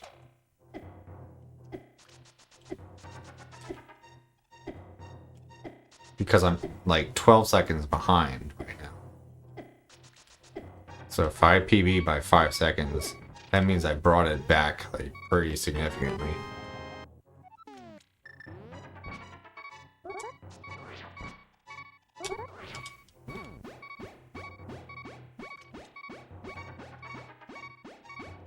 Like, I don't think I have like a lot more than like 15 seconds to save the rest of the run.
No. Canceled my dash.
Ah.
That was a good split. Probably might save some time on PB there. I mean, there are a couple rooms there that went better than usual, I guess, but not a lot better. Like,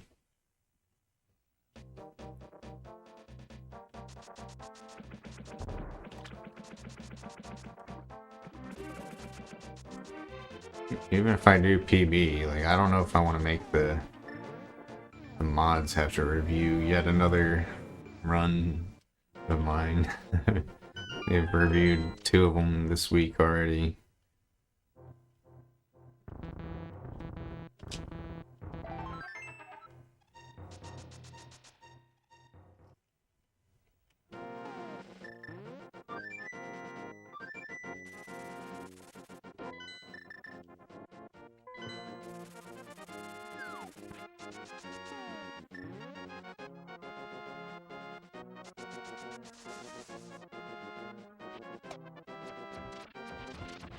I totally misread what you wrote, Chutney, earlier. I thought you said the run might end up becoming faster later.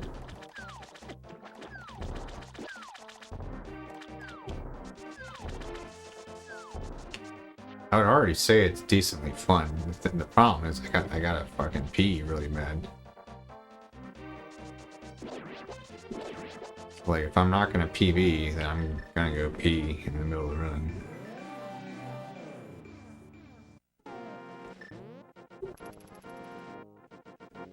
Yeah, I'm having a decent amount of fun last couple dungeons. Just gotta pee, man.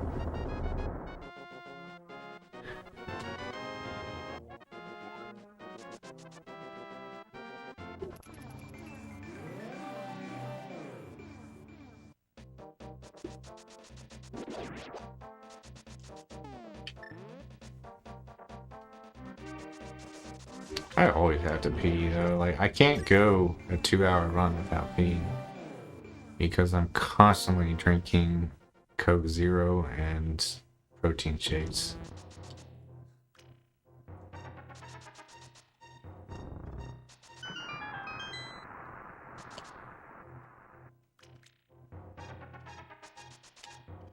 If I wanted to be a serious speedrunner, I would have to, like, cut out drinking anything for like an hour before the run starts.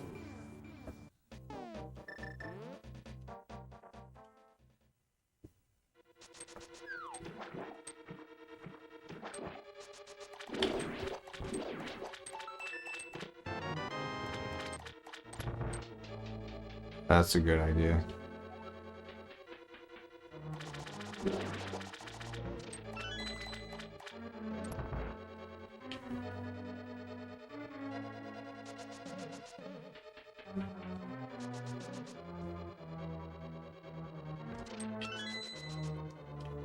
Nice.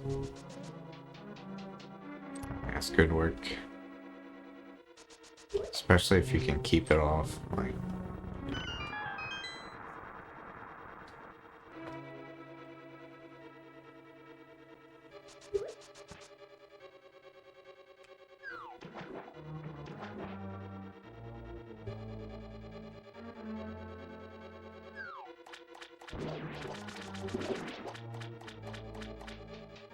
Ah, yeah.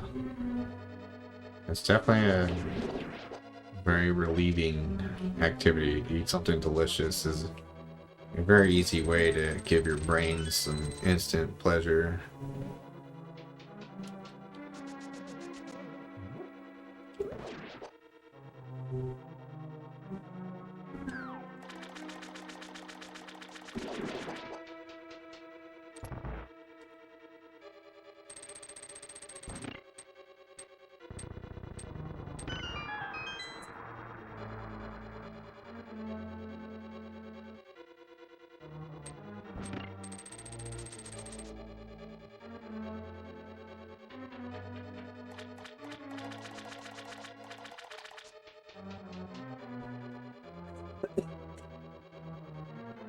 Interesting.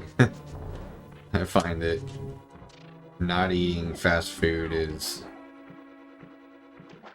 what's stressful about it, because then you have to cook your own food, which is like a lot more work.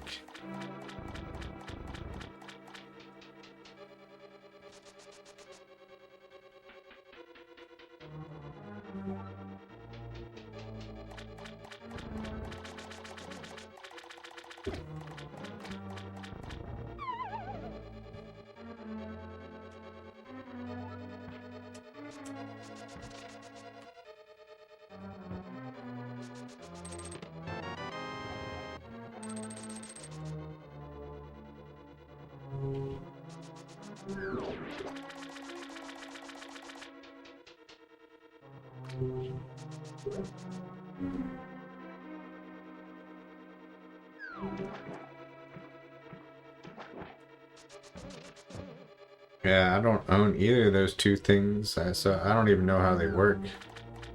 Maybe I would like it. You make some good chicken in the air fryer. I really like chicken.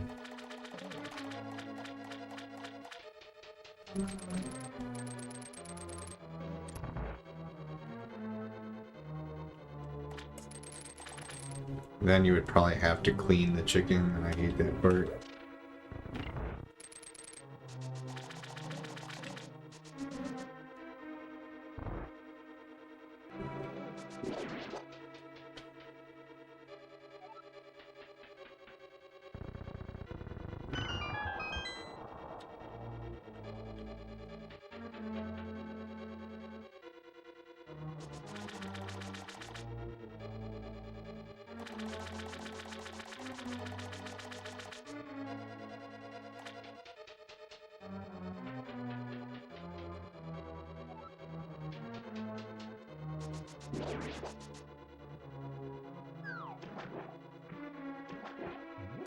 I don't think I can have a rice cooker, because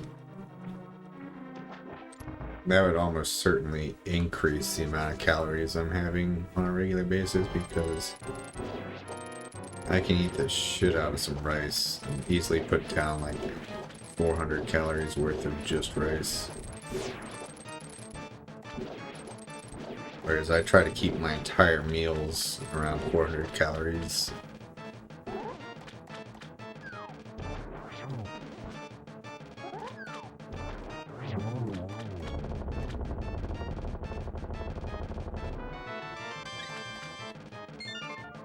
At least for now. I mean, I am going to come off the diet eventually, and then I'm going to have to go into a slight calorie surplus. It'd be nice to have some rice for that.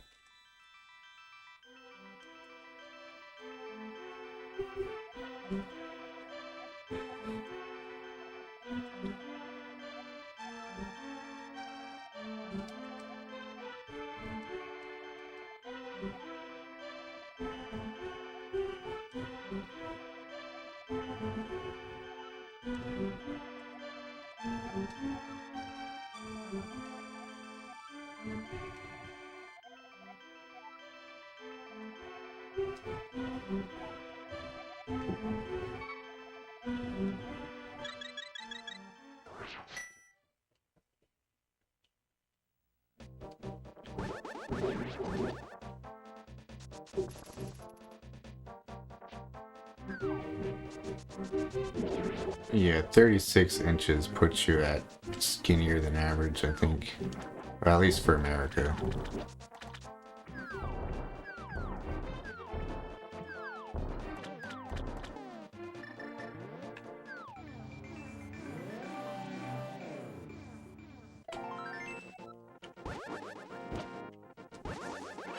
What?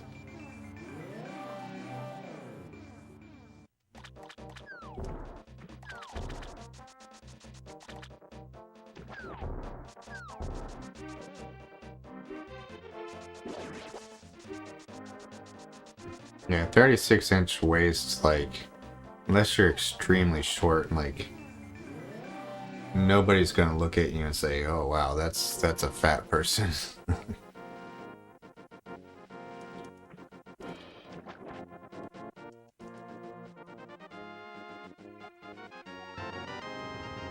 Oh wow, 6'4", then that's even, yes.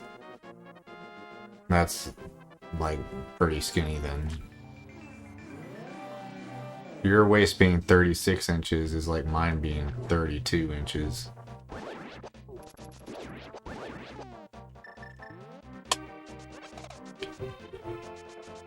The rule of thumb I hear lots of times is you want your waist to be less than half of your height in inches.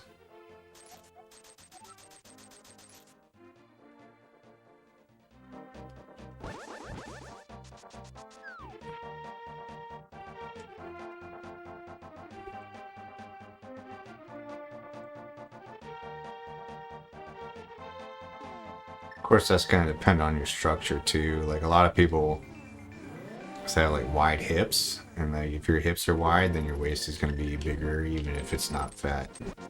So.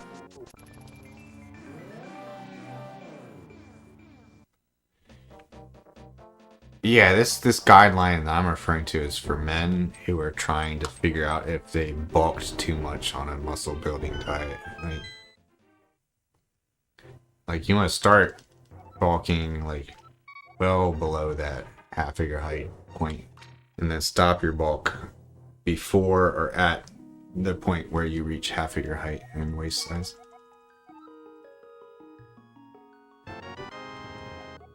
But like there isn't really a good reason for that recommendation other than that's what I guess people think. Like generally they stop finding it as aesthetic.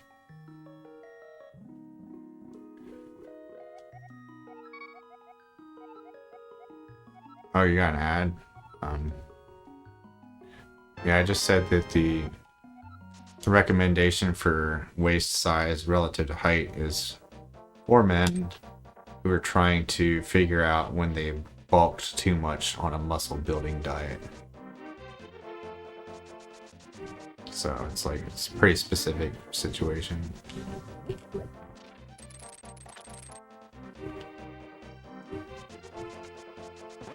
Yeah, so like if you're trying to put on muscle and you want to gain like some weight and then cut off the fat,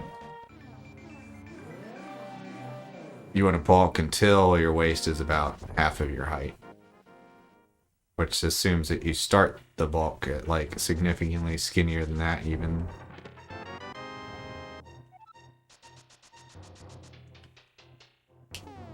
Shit, I shouldn't have done that.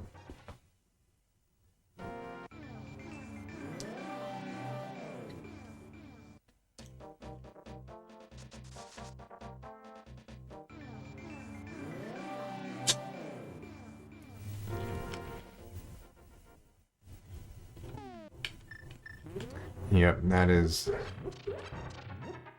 one of the most common problems that people have with building muscle is it's very, very easy to gain weight too quickly and end up with a higher proportion of fat than you want. In the past, whenever I've done bulks, I've bulked way too fast and gained a lot of fat.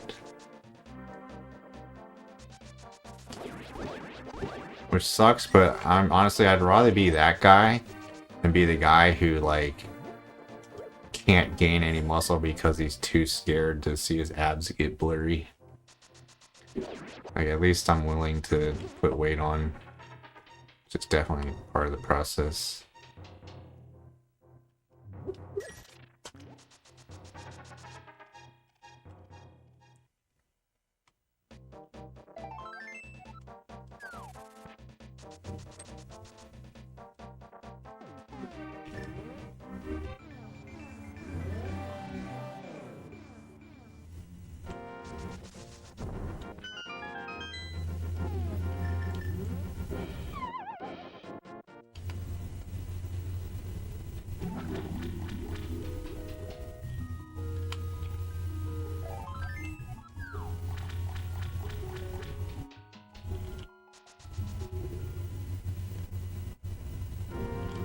There's a lot of debate out there as to what's the best way to do it.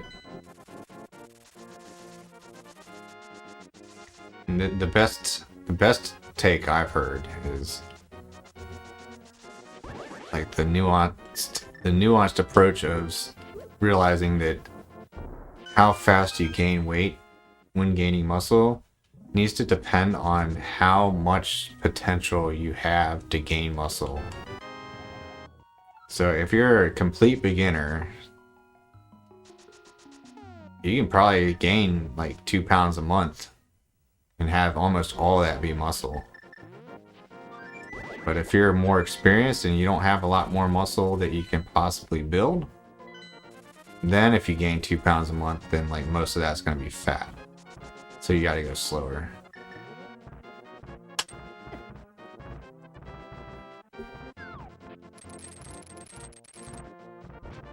I'm probably somewhere in the middle. It's like I'm not a complete beginner, but I'm also not advanced. I'd be happy if I can only gain 2 pounds per month. Because I've had like times where I gain like 5 pounds a month. Even though I'm trying to control it. Like, it's much easier to lose control when you're trying to gain weight than when you're trying to lose weight. It's very easy to just say, fuck it, I'll eat a little more today. Whereas when you're like trying to lose weight, like you feel much more like dedicated to the mission generally.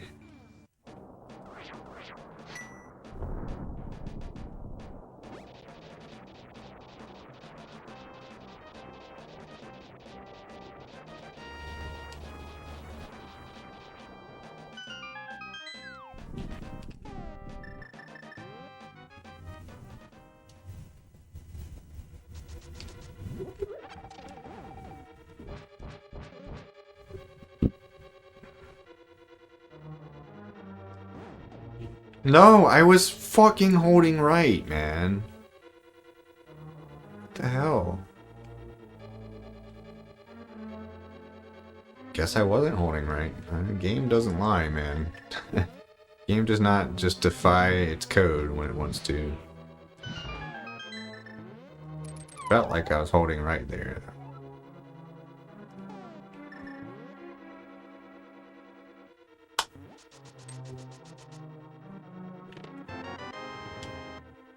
Come on. Don't bonk.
Pretty much whether or not this PB at this point comes down to how many times Ganon decides to warp around.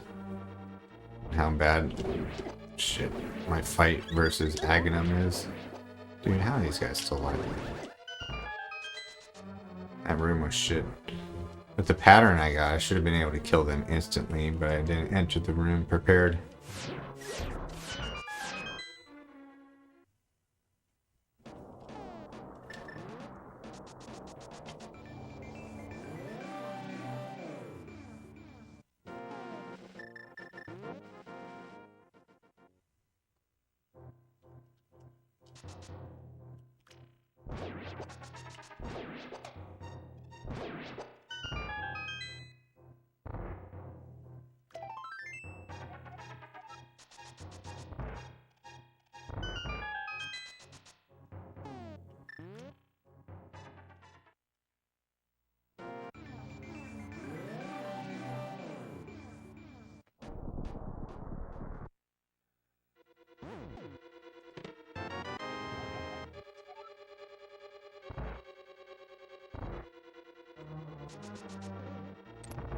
One more heart, it would make all the difference in the world here.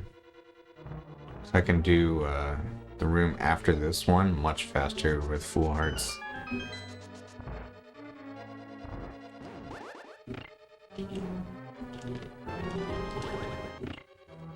Okay, that was about as good as you can do the not full hearts version of it, at least.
Could try like Fiverr or something like that.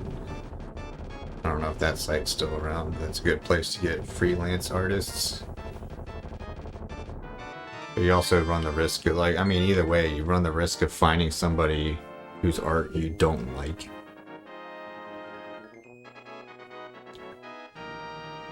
And then you have to, tell them that.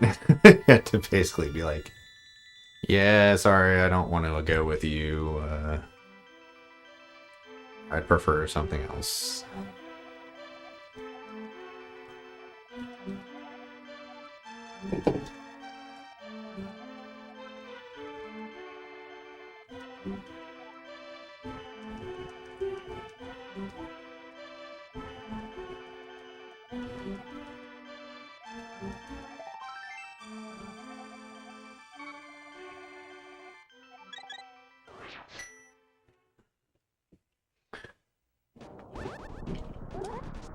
Damn it.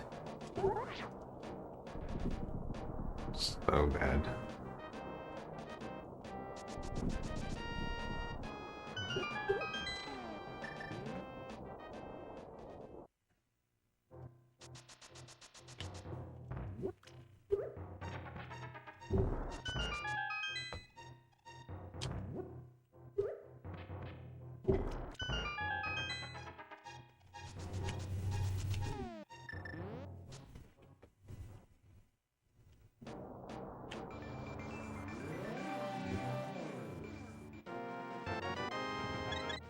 Oh, hell yeah.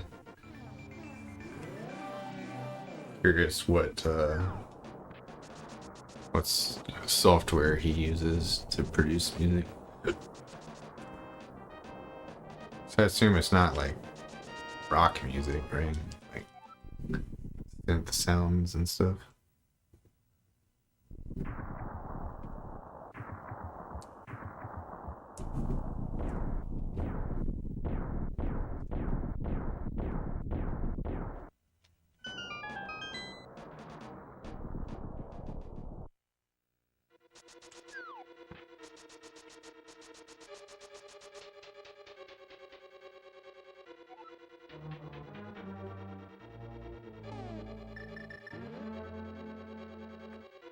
That's good.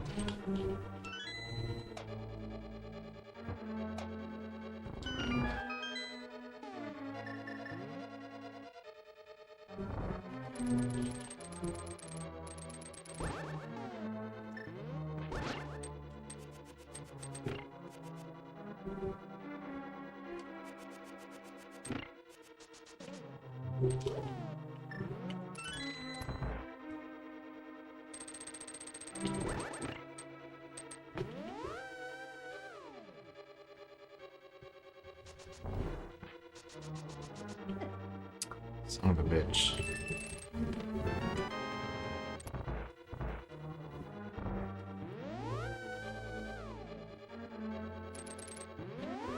What do you define as success? A product that you like or a product that other people like?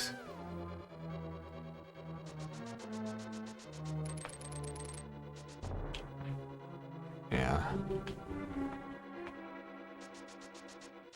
I guess there's always a degree of both.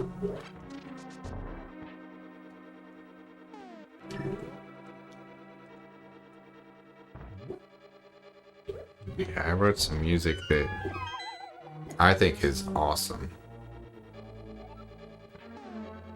But like not a lot of people have heard it, so I haven't gotten a lot of feedback on it. So it's like I can't really call it a success even though I think it's great.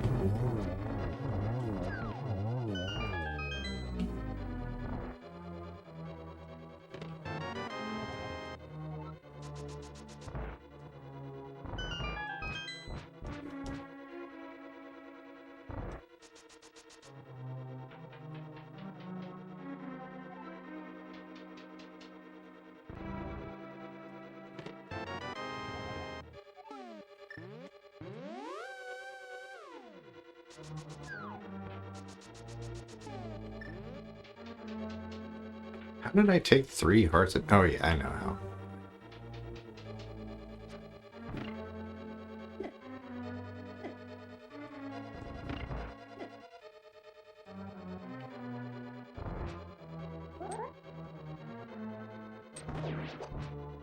God damn it, I need to stop fucking this room up so much.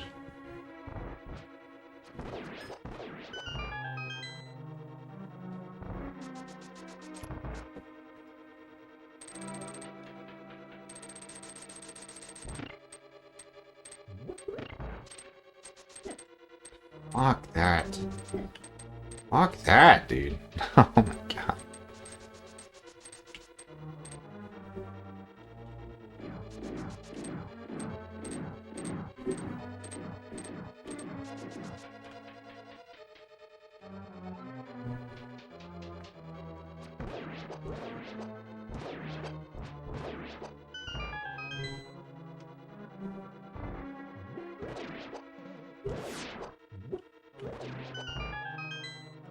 Please don't go up for once. Talking to the guys on the bottom here. Yep, he went up. Okay, and you saved it.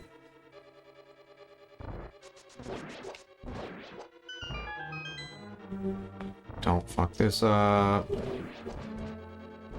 Alright, that's good enough. Probably save time on PB over that sequence of rooms. It's called the Gauntlet, just because it's like you gotta fight shit to get out of each room.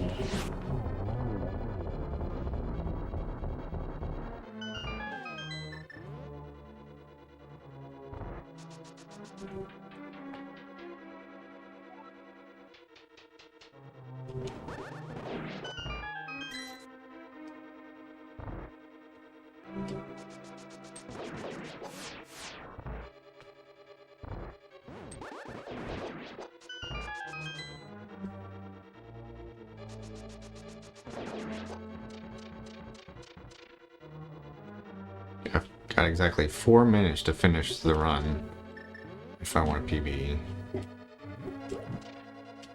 It's gonna be close, I think.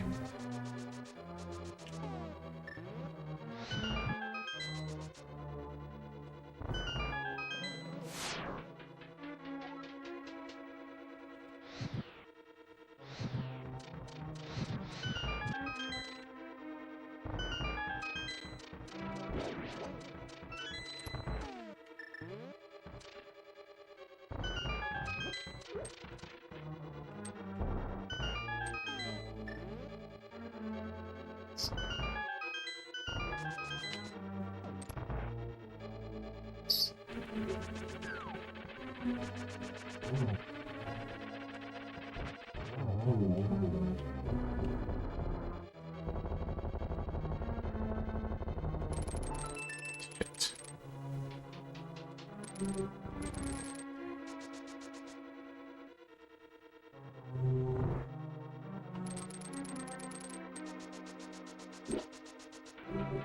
Alright, just comes down to these last 2 boss fights. If I can do them very quickly, I should PB.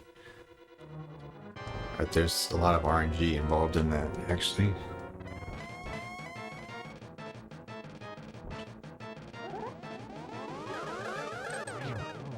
Oh, was that a triple hit? I think that counts as 3 hits.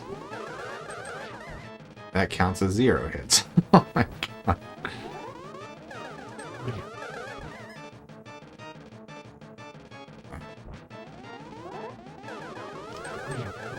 Alright, that is still decent. Got 2 minutes starting now to finish the run.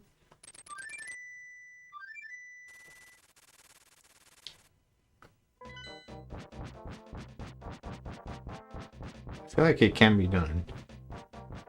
Ganon is a very short fight if he doesn't warp around a lot.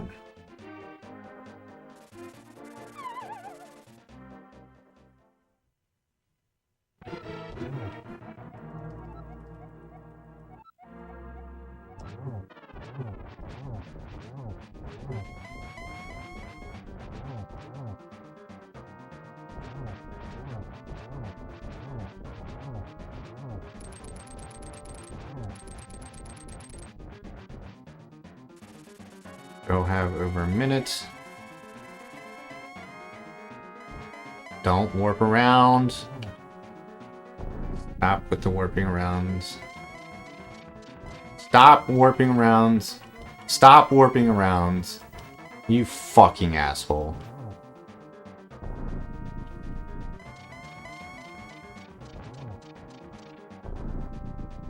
What a piece of shit.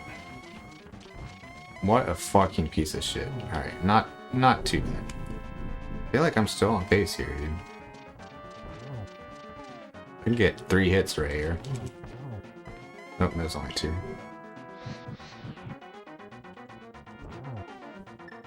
Shit. Let's not lose time to menus. Ooh. I think I did it. Yeah, this did it, dude.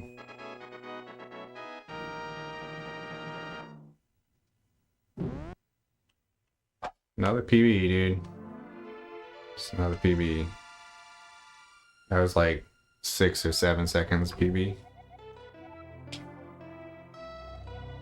I might not. Probably won't submit that one though, because it's a lot of. It's a lot for the mods to be expected to review 3 PBs by me in like 1 week. Have them all be like 10 seconds apart.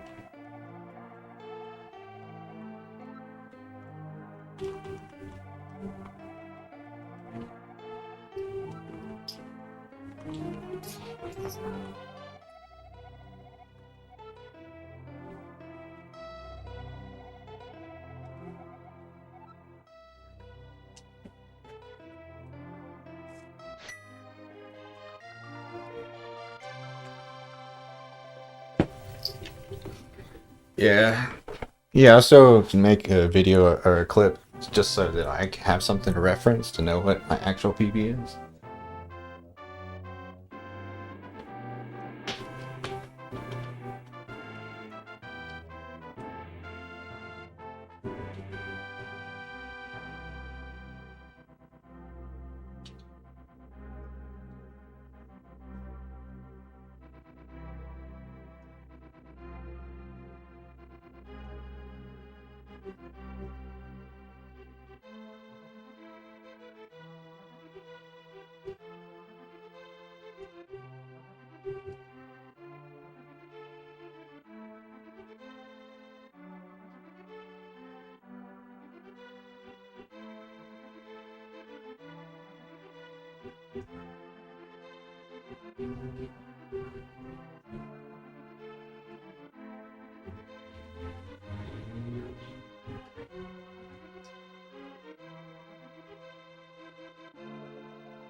Hi, Max. You thinking about meowing up a storm for no reason? Yes, you were.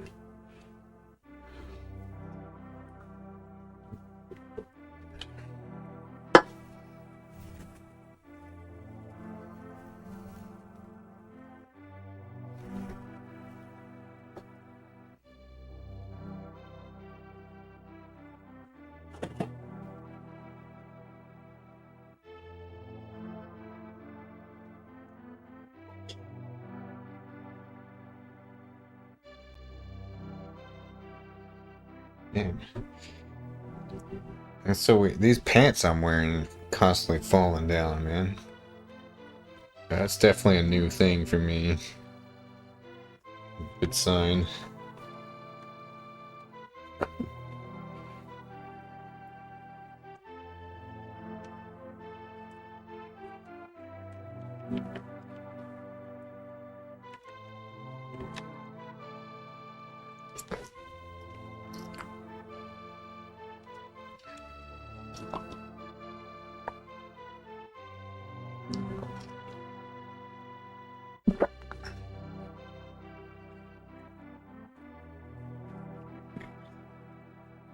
For the past like week straight though, I've also had the worst gas I've had in my life.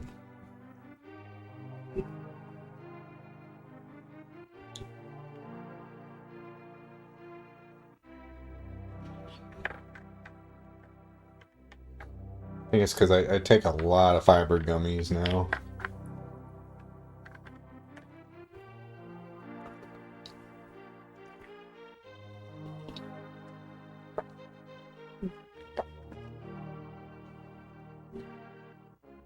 Hi, Bruce. I don't know if it's too many.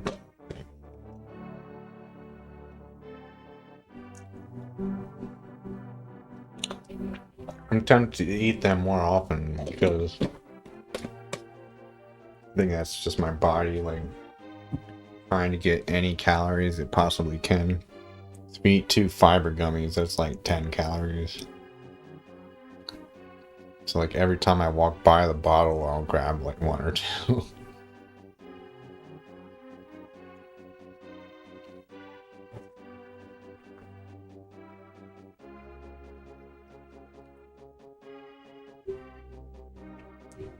I'm definitely not clogged up, I guarantee that.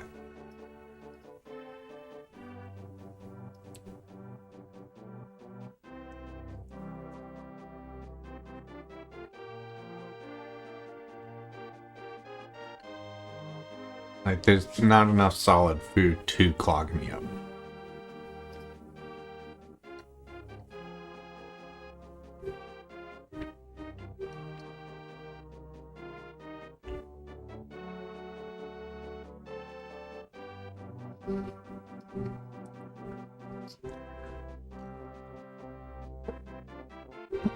Most of my calories throughout the day are still like liquid calories.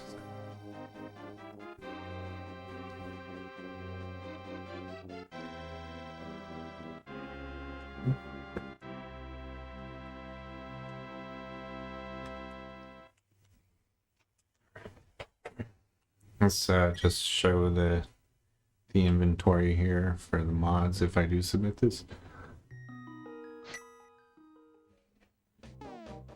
There you go. 4 bottles.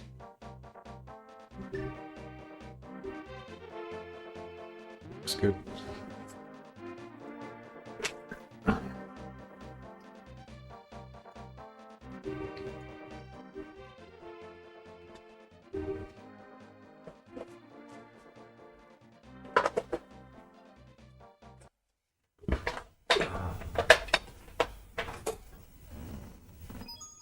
It's me, game I don't want to play. What? Did I say that out loud? Hello.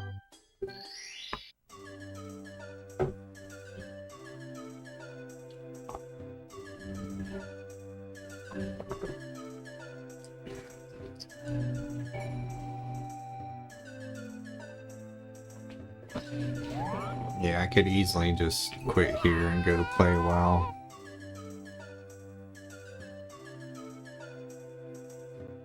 Oh, I went into a lot less detail about my gas than I wanted to. I wanted to say a lot of shit that I didn't say.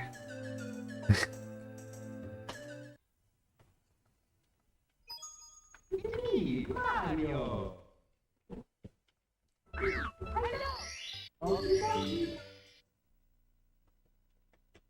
Good boy, Bruce. Good boy. Yours truly, Princess Toadstool. Peach.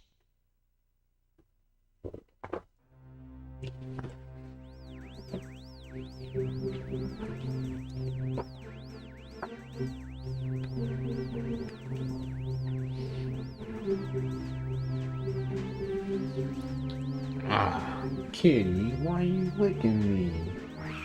You can't do that. Oh, here comes Max with the... Yep, here it comes.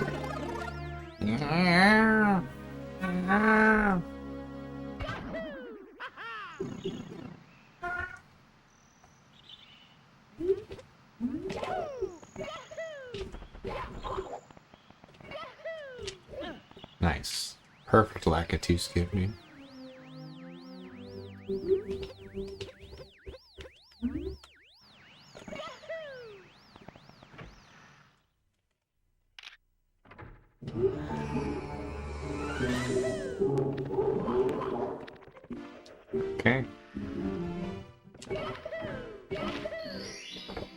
probably already significantly out of my best shape in this game because I haven't actually finished a run of this the last few combos I started because I get tired of playing games after Zelda. Are you fucking kidding me? That's never happened before. I've never done that. Why did that even happen?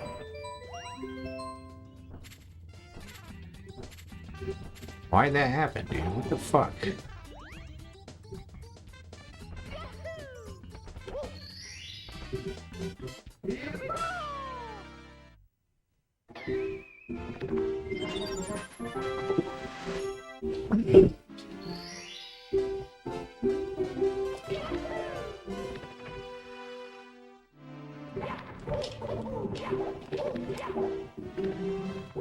Great.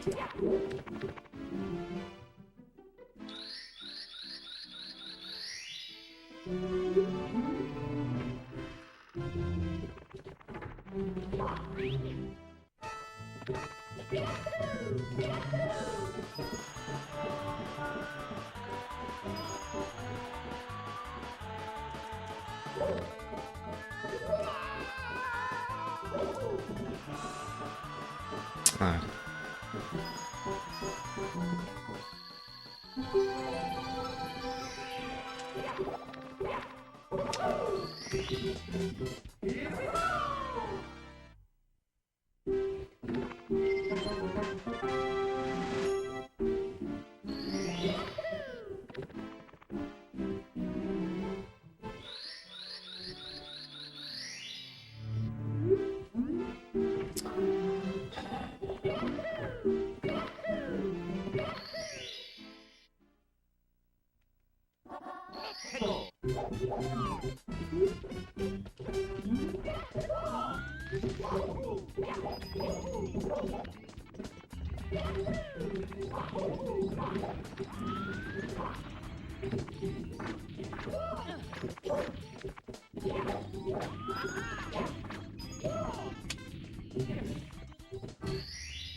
Whoa, it's not a good angle.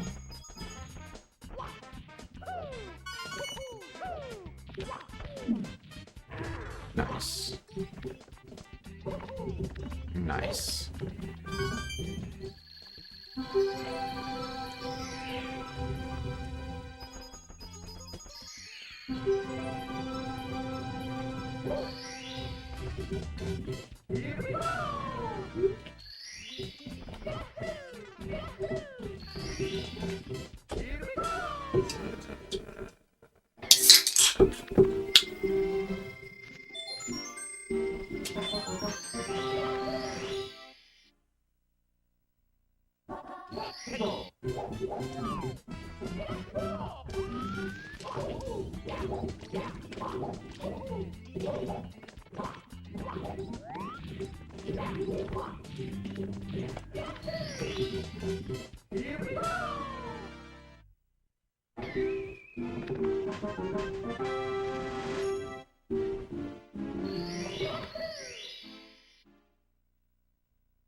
Ah.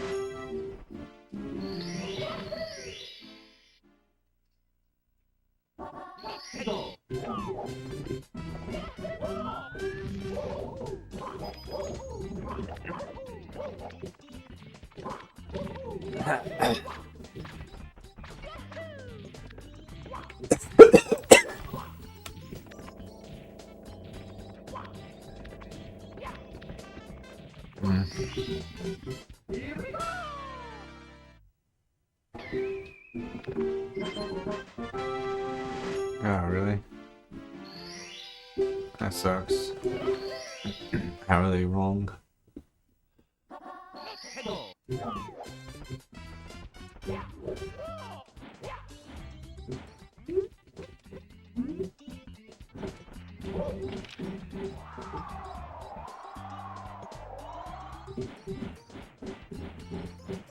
Oh, where are we going?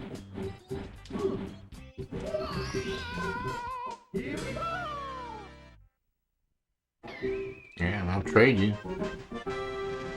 What they gave you sounded a lot better to me.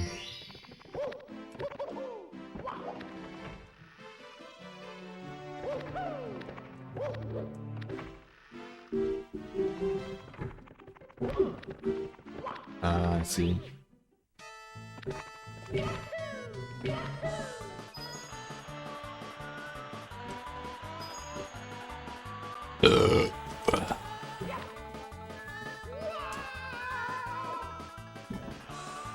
Way too much cheese.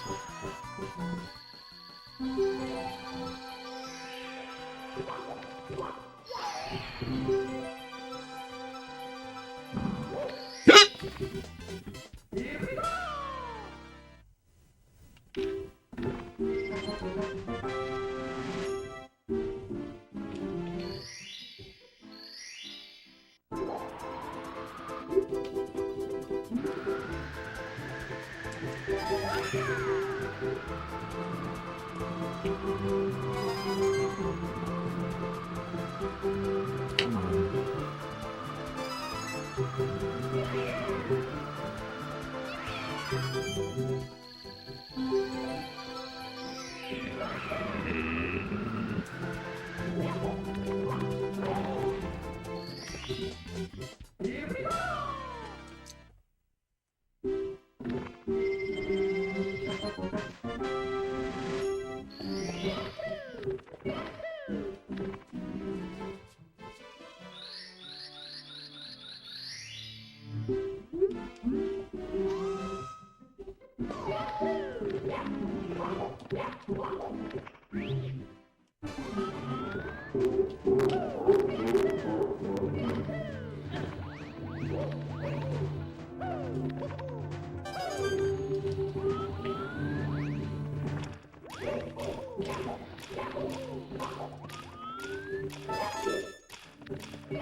Shit.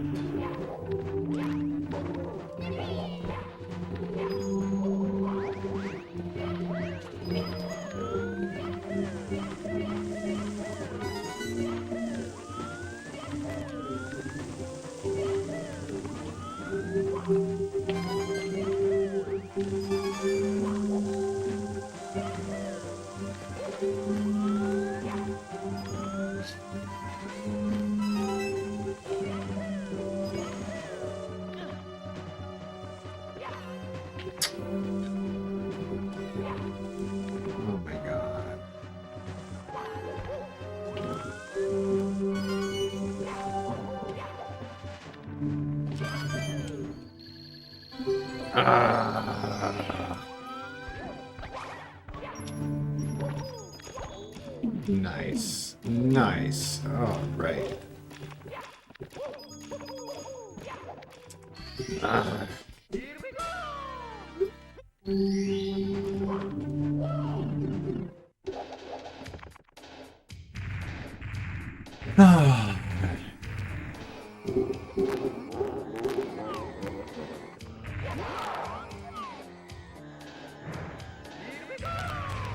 Dude, what the fuck? I got 2 spins and that still wasn't enough speed for me to do it. Oh my god.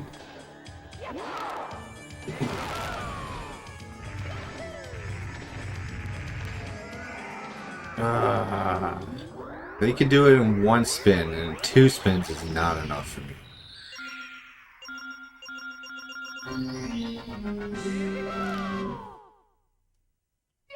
Fucking ridiculous.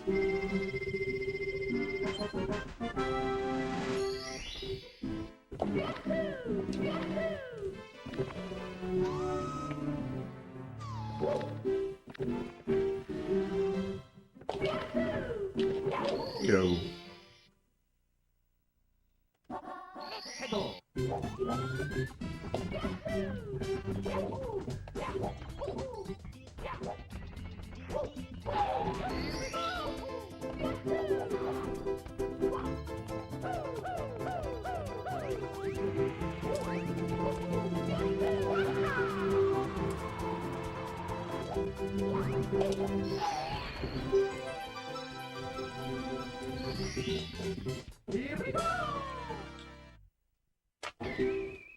Dudes. I just want to play WoW at this point.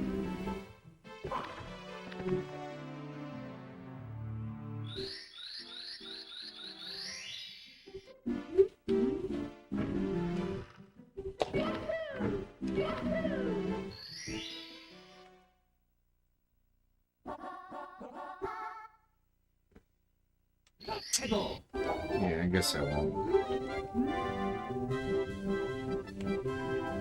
Sorry, guys. I'm clear. I'll just have to accept only a link to the past PBE and quit speedrunning tonight.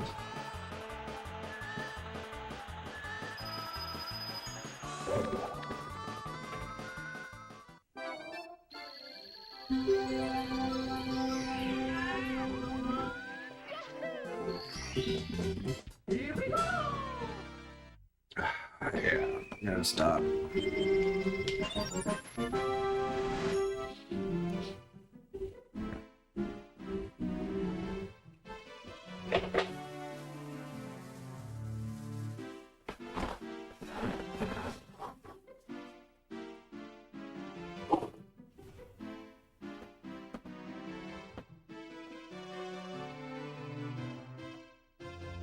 That's it for me, man.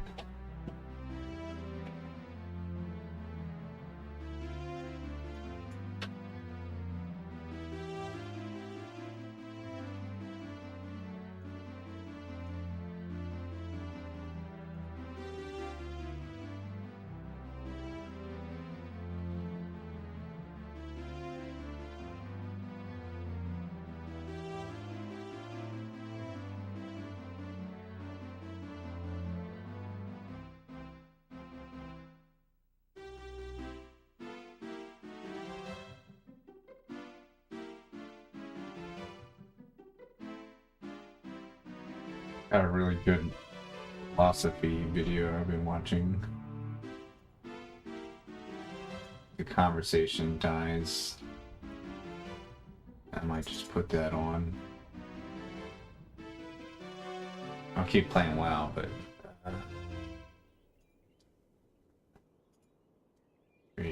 I won't let you guys hear it.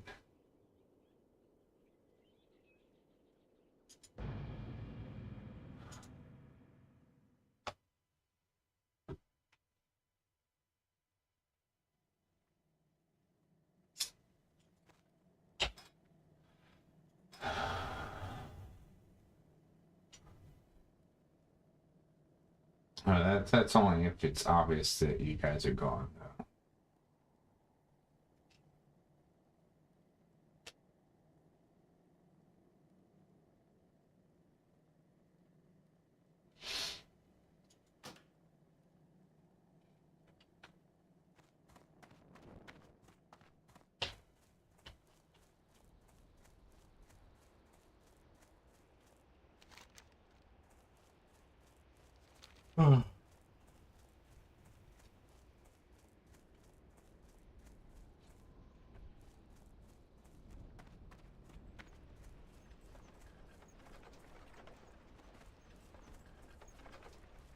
Grundy? Yeah, Grundy's playing all the time. He's leveling at a faster pace than I am, which is pretty unusual for a guy with 5 kids.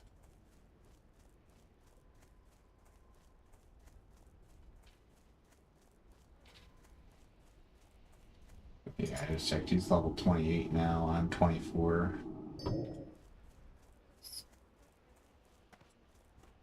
think we were both 14 at the same time, so he's gotten 14 levels in the time it took me to get 10.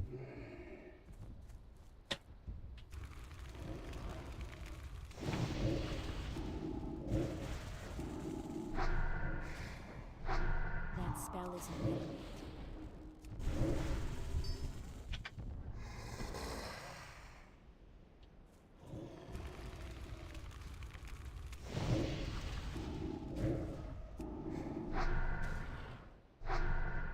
I can't cast that yet.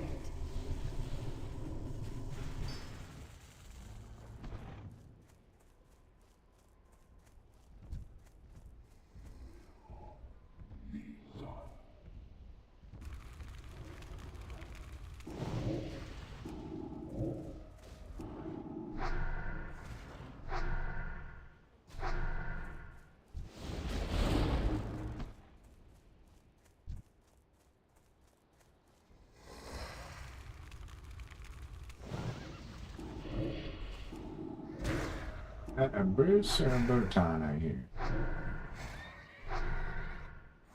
Hard to tell them apart sometimes. Just by the noises they make.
That's still recharging.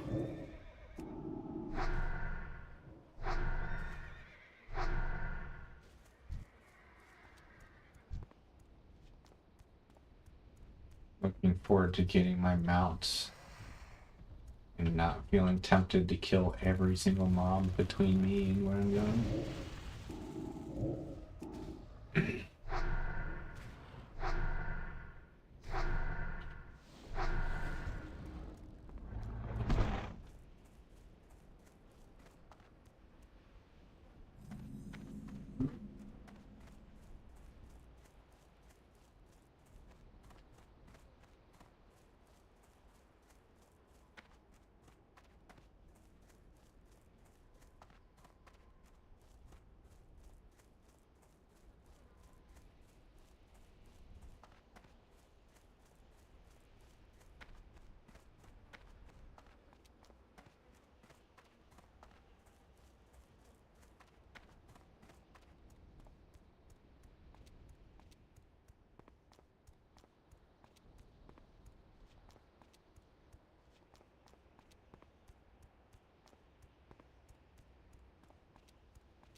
This guy have a mount. You can get it at level 30. Maybe it's too expensive.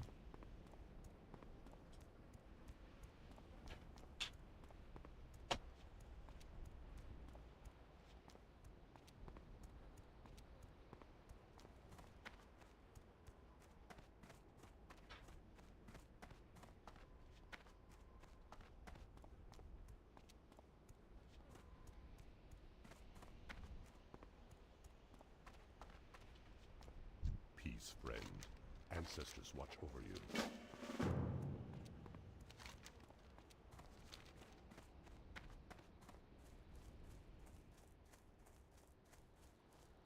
I kind of hate this quest. So you gotta kill 3 named mobs that are kind of rare to find.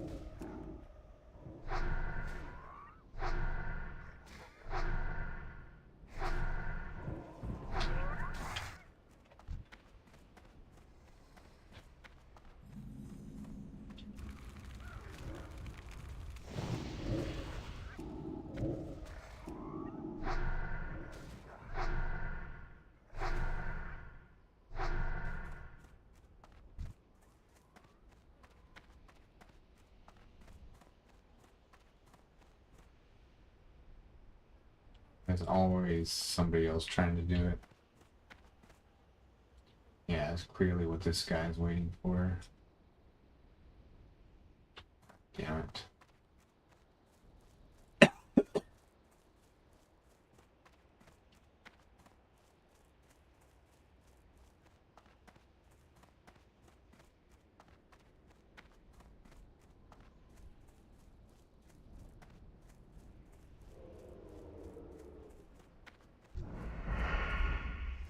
Hello.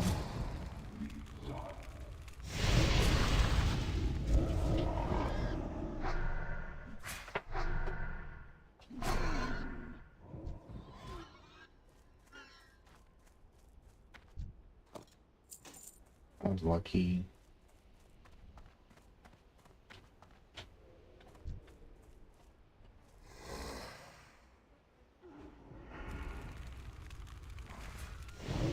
I can't cast that yet.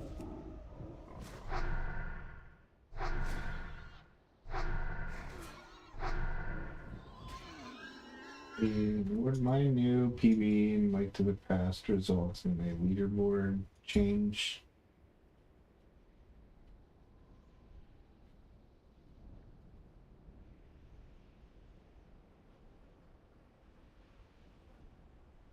Give me one more slot.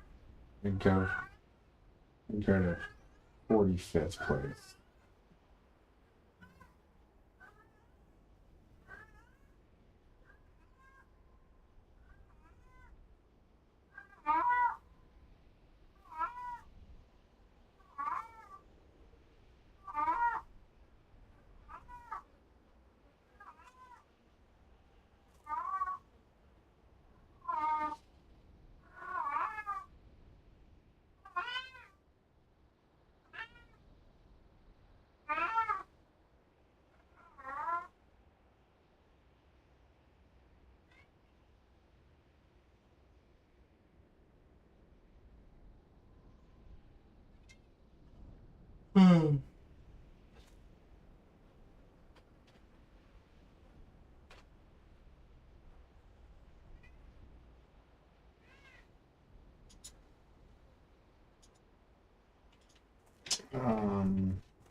Ooh, do I get this guy out of myself?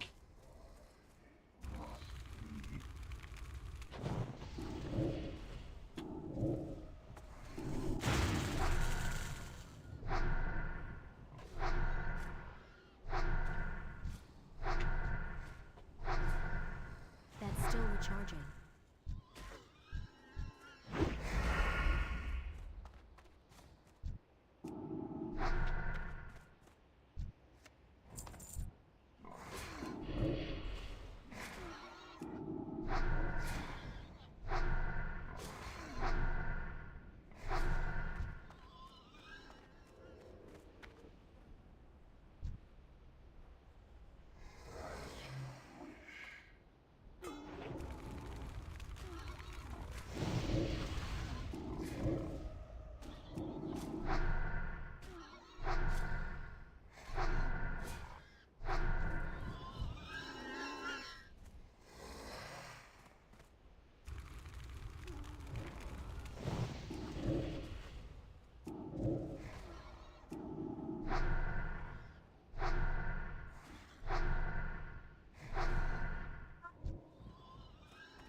Max, I'll give you $5 if you shut up. Think about it. $5. You're the richest cat in the world.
Indeed, South Barrens.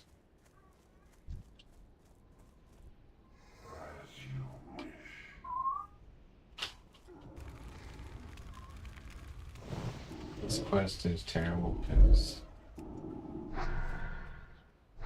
it's a lot of competition for the named mobs usually. Oh. Bruce.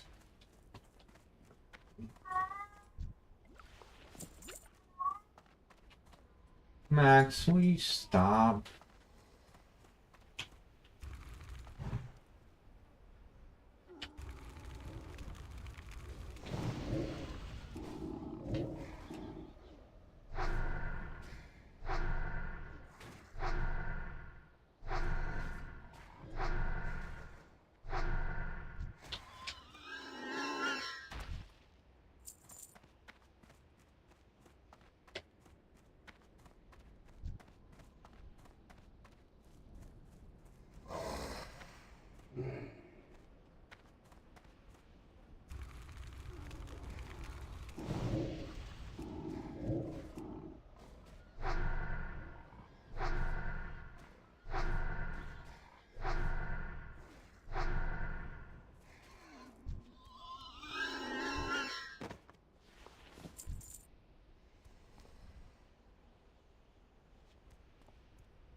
That spell isn't ready yet.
I'm out of range.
I can't attack that.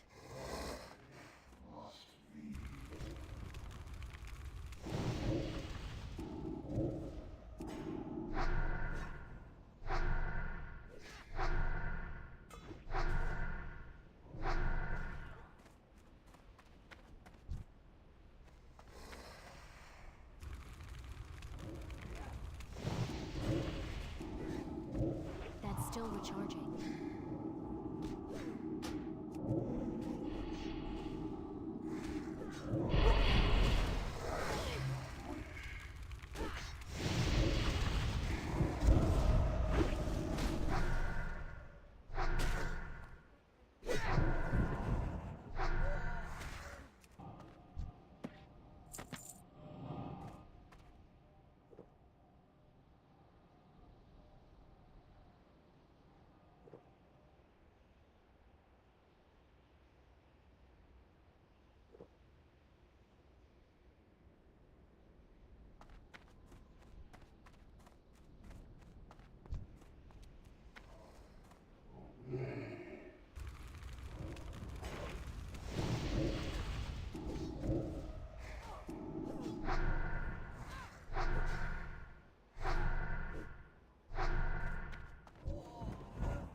I can't cast that yet.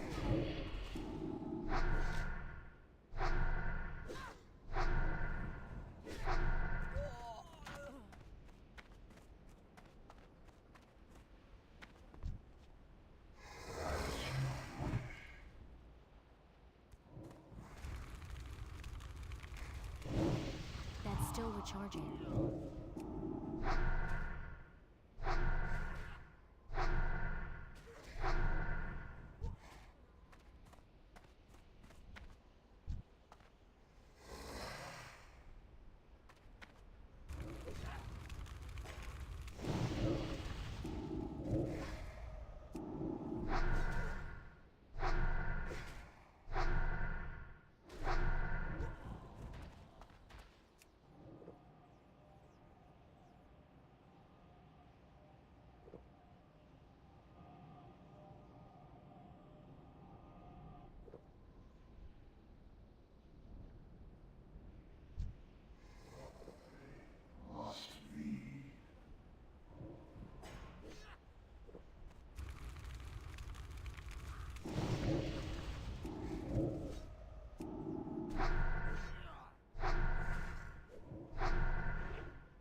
aid you.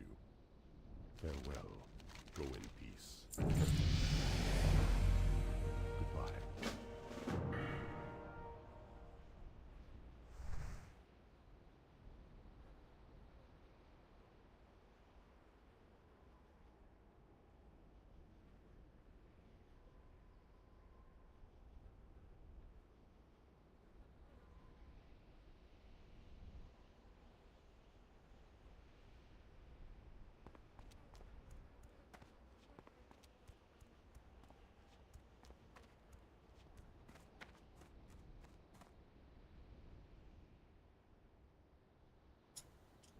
Cool. Hope you're making progress.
Cool.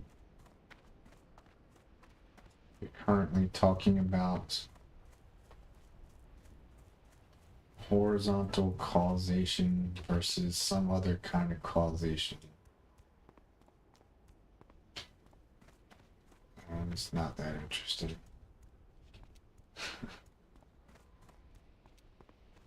Yes, horizontal causation is like dominoes. Once the dominoes are falling, if you remove the dominoes that already fell, that doesn't prevent the dominoes later in the chain from still falling.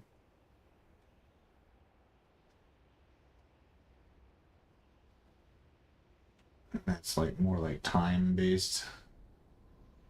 And the other causation is like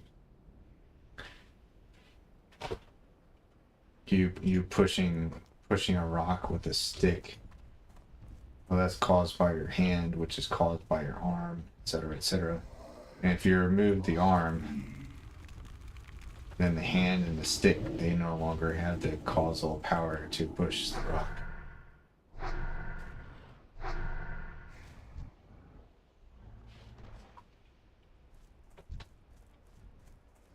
It's too far away.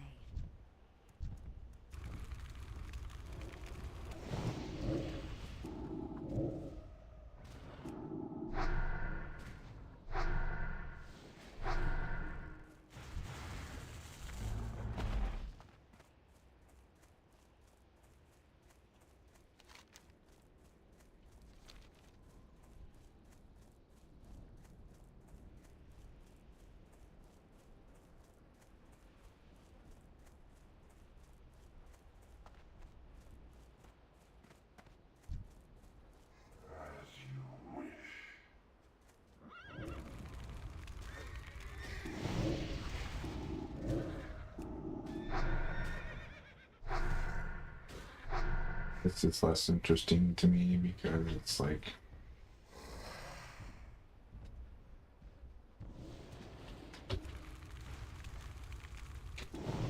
it's a weird way of trying to say God exists.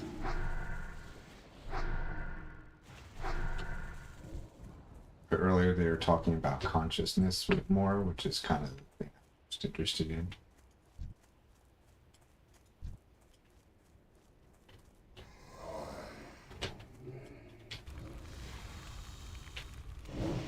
That's still recharging.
What would your ancestors do?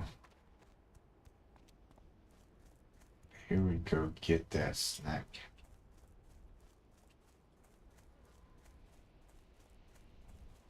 Loktar, for the Horde. Be safe. May your blades never dull. Straight.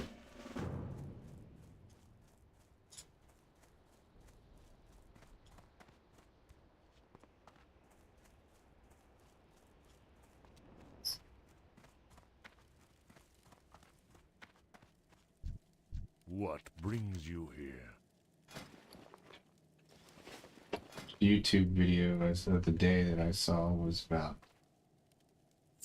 some Amazon tribe that's apparently like 12,000 years behind us in technology.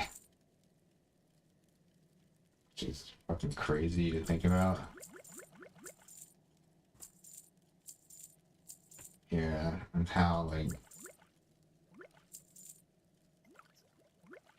whether or not you should interfere and try to get them up to speed modern technology.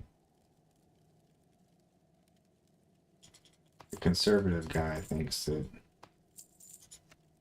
that you should definitely introduce them to technology because their lives are basically shit.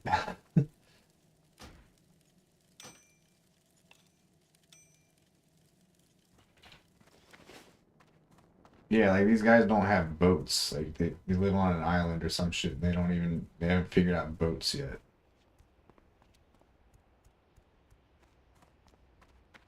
Oh yeah, disease could be a big problem, yeah. Didn't think about that. Hail.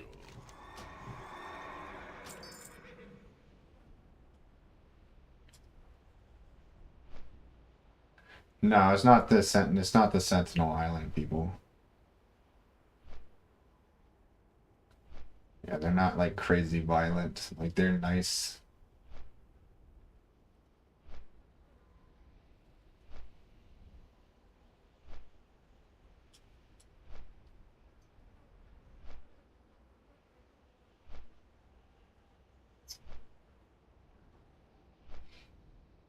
Yeah, the one guy's opinion, I don't know if I agree with it or not, but it was essentially that people who want to not interfere with their development out of fear of like destroying something natural, they really just like think it's interesting. It's like a spectacle to them, so they want to like keep being interested in it.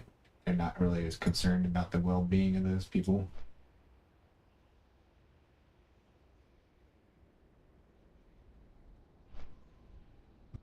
Yeah, it makes sense.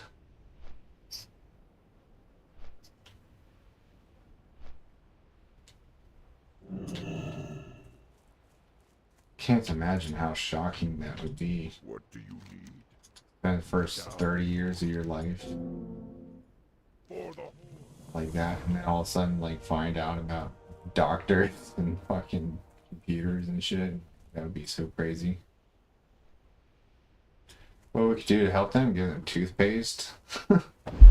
Shit like that. Toothpaste, medical care. Mostly that. Abundant foods.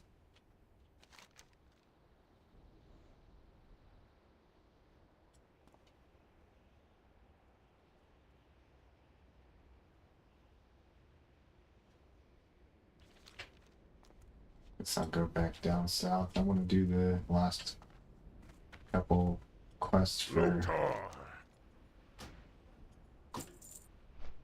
Gans Reclamation or whatever.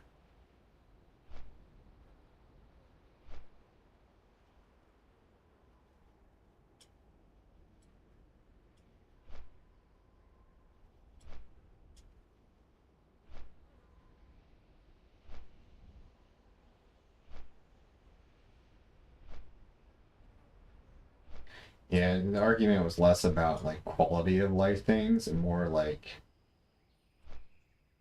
supporting health. Like the main idea. Yeah, if disease is a major risk factor, then that's obviously not very good for the health.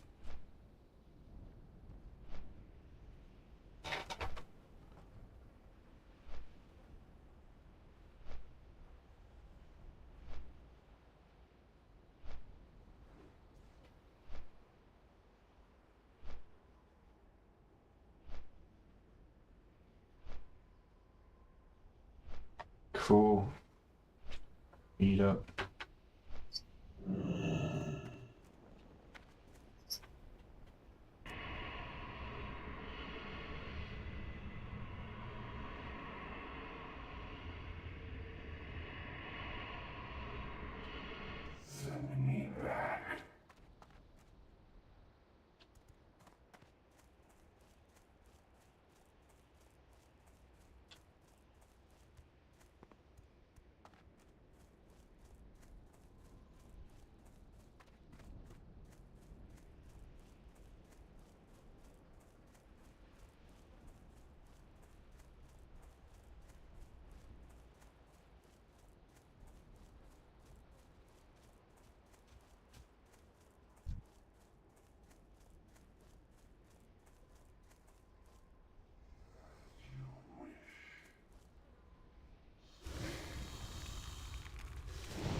get closer.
I'm out of range.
need to target something first.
Ooh. I finished my video.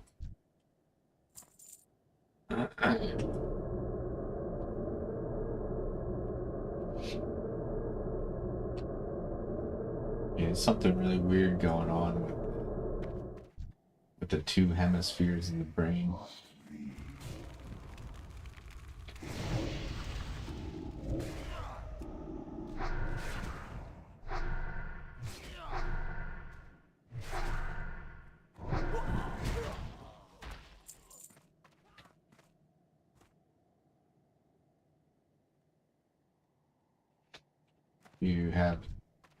You have somebody see a word with their right eye, then they can draw that thing with their left hand, even though consciously they aren't, they cannot tell you what is the thing they saw with their right eye. If they have a, if you split the corpus closely. Sounds crazy. Like you don't have to consciously be aware of the thing you're drawing, but your hand can still do it somehow.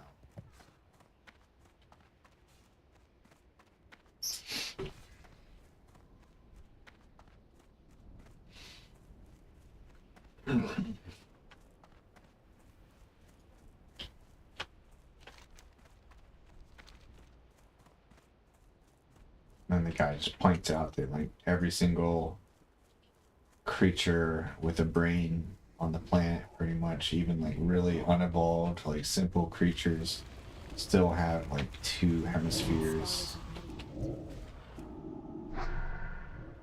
So like it must be like somehow required by nature or something.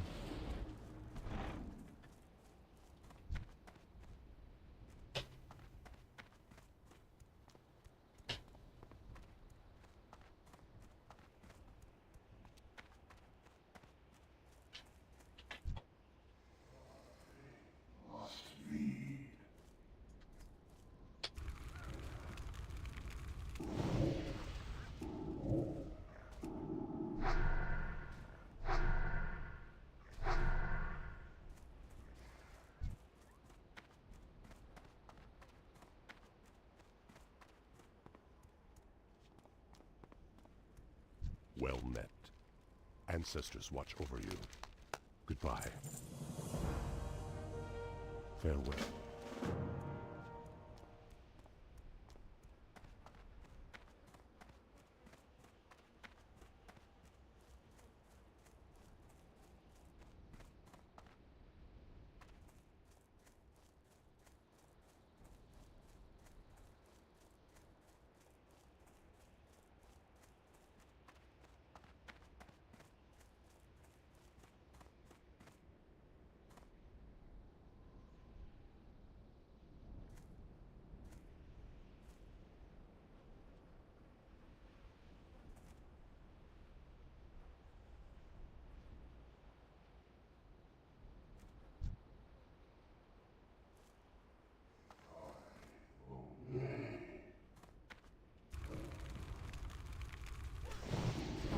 Recharging.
What brings you here? Be careful. Alright. So now I have 3 choices. Stone Talon, Hillsbrad, Ashenvale.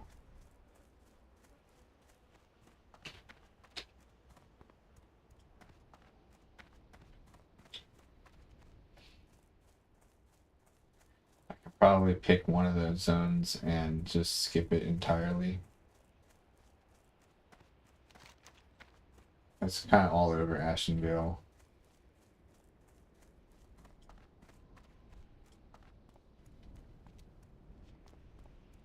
Either way, I'm not doing it tonight. I'm gonna log off when I get to an end.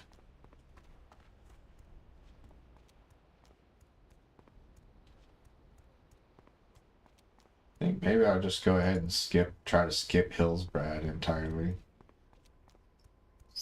So I don't like having to take the Zeppelin to get there.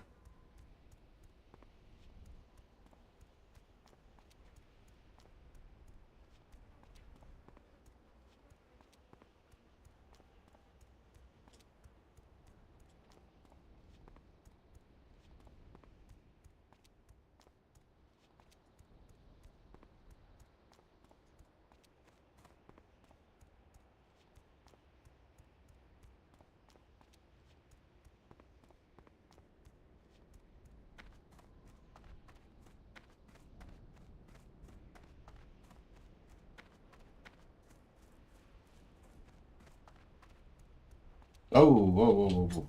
Not a good time to be AFK running.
That about does it for me today. 4-hour stream, but it felt like 9 hours.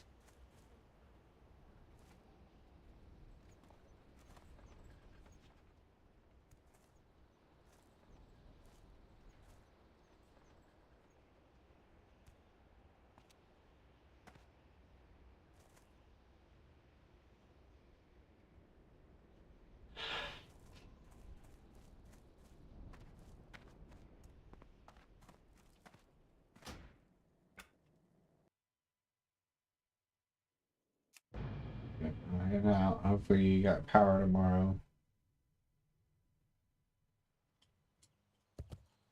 What I'll brings see you later.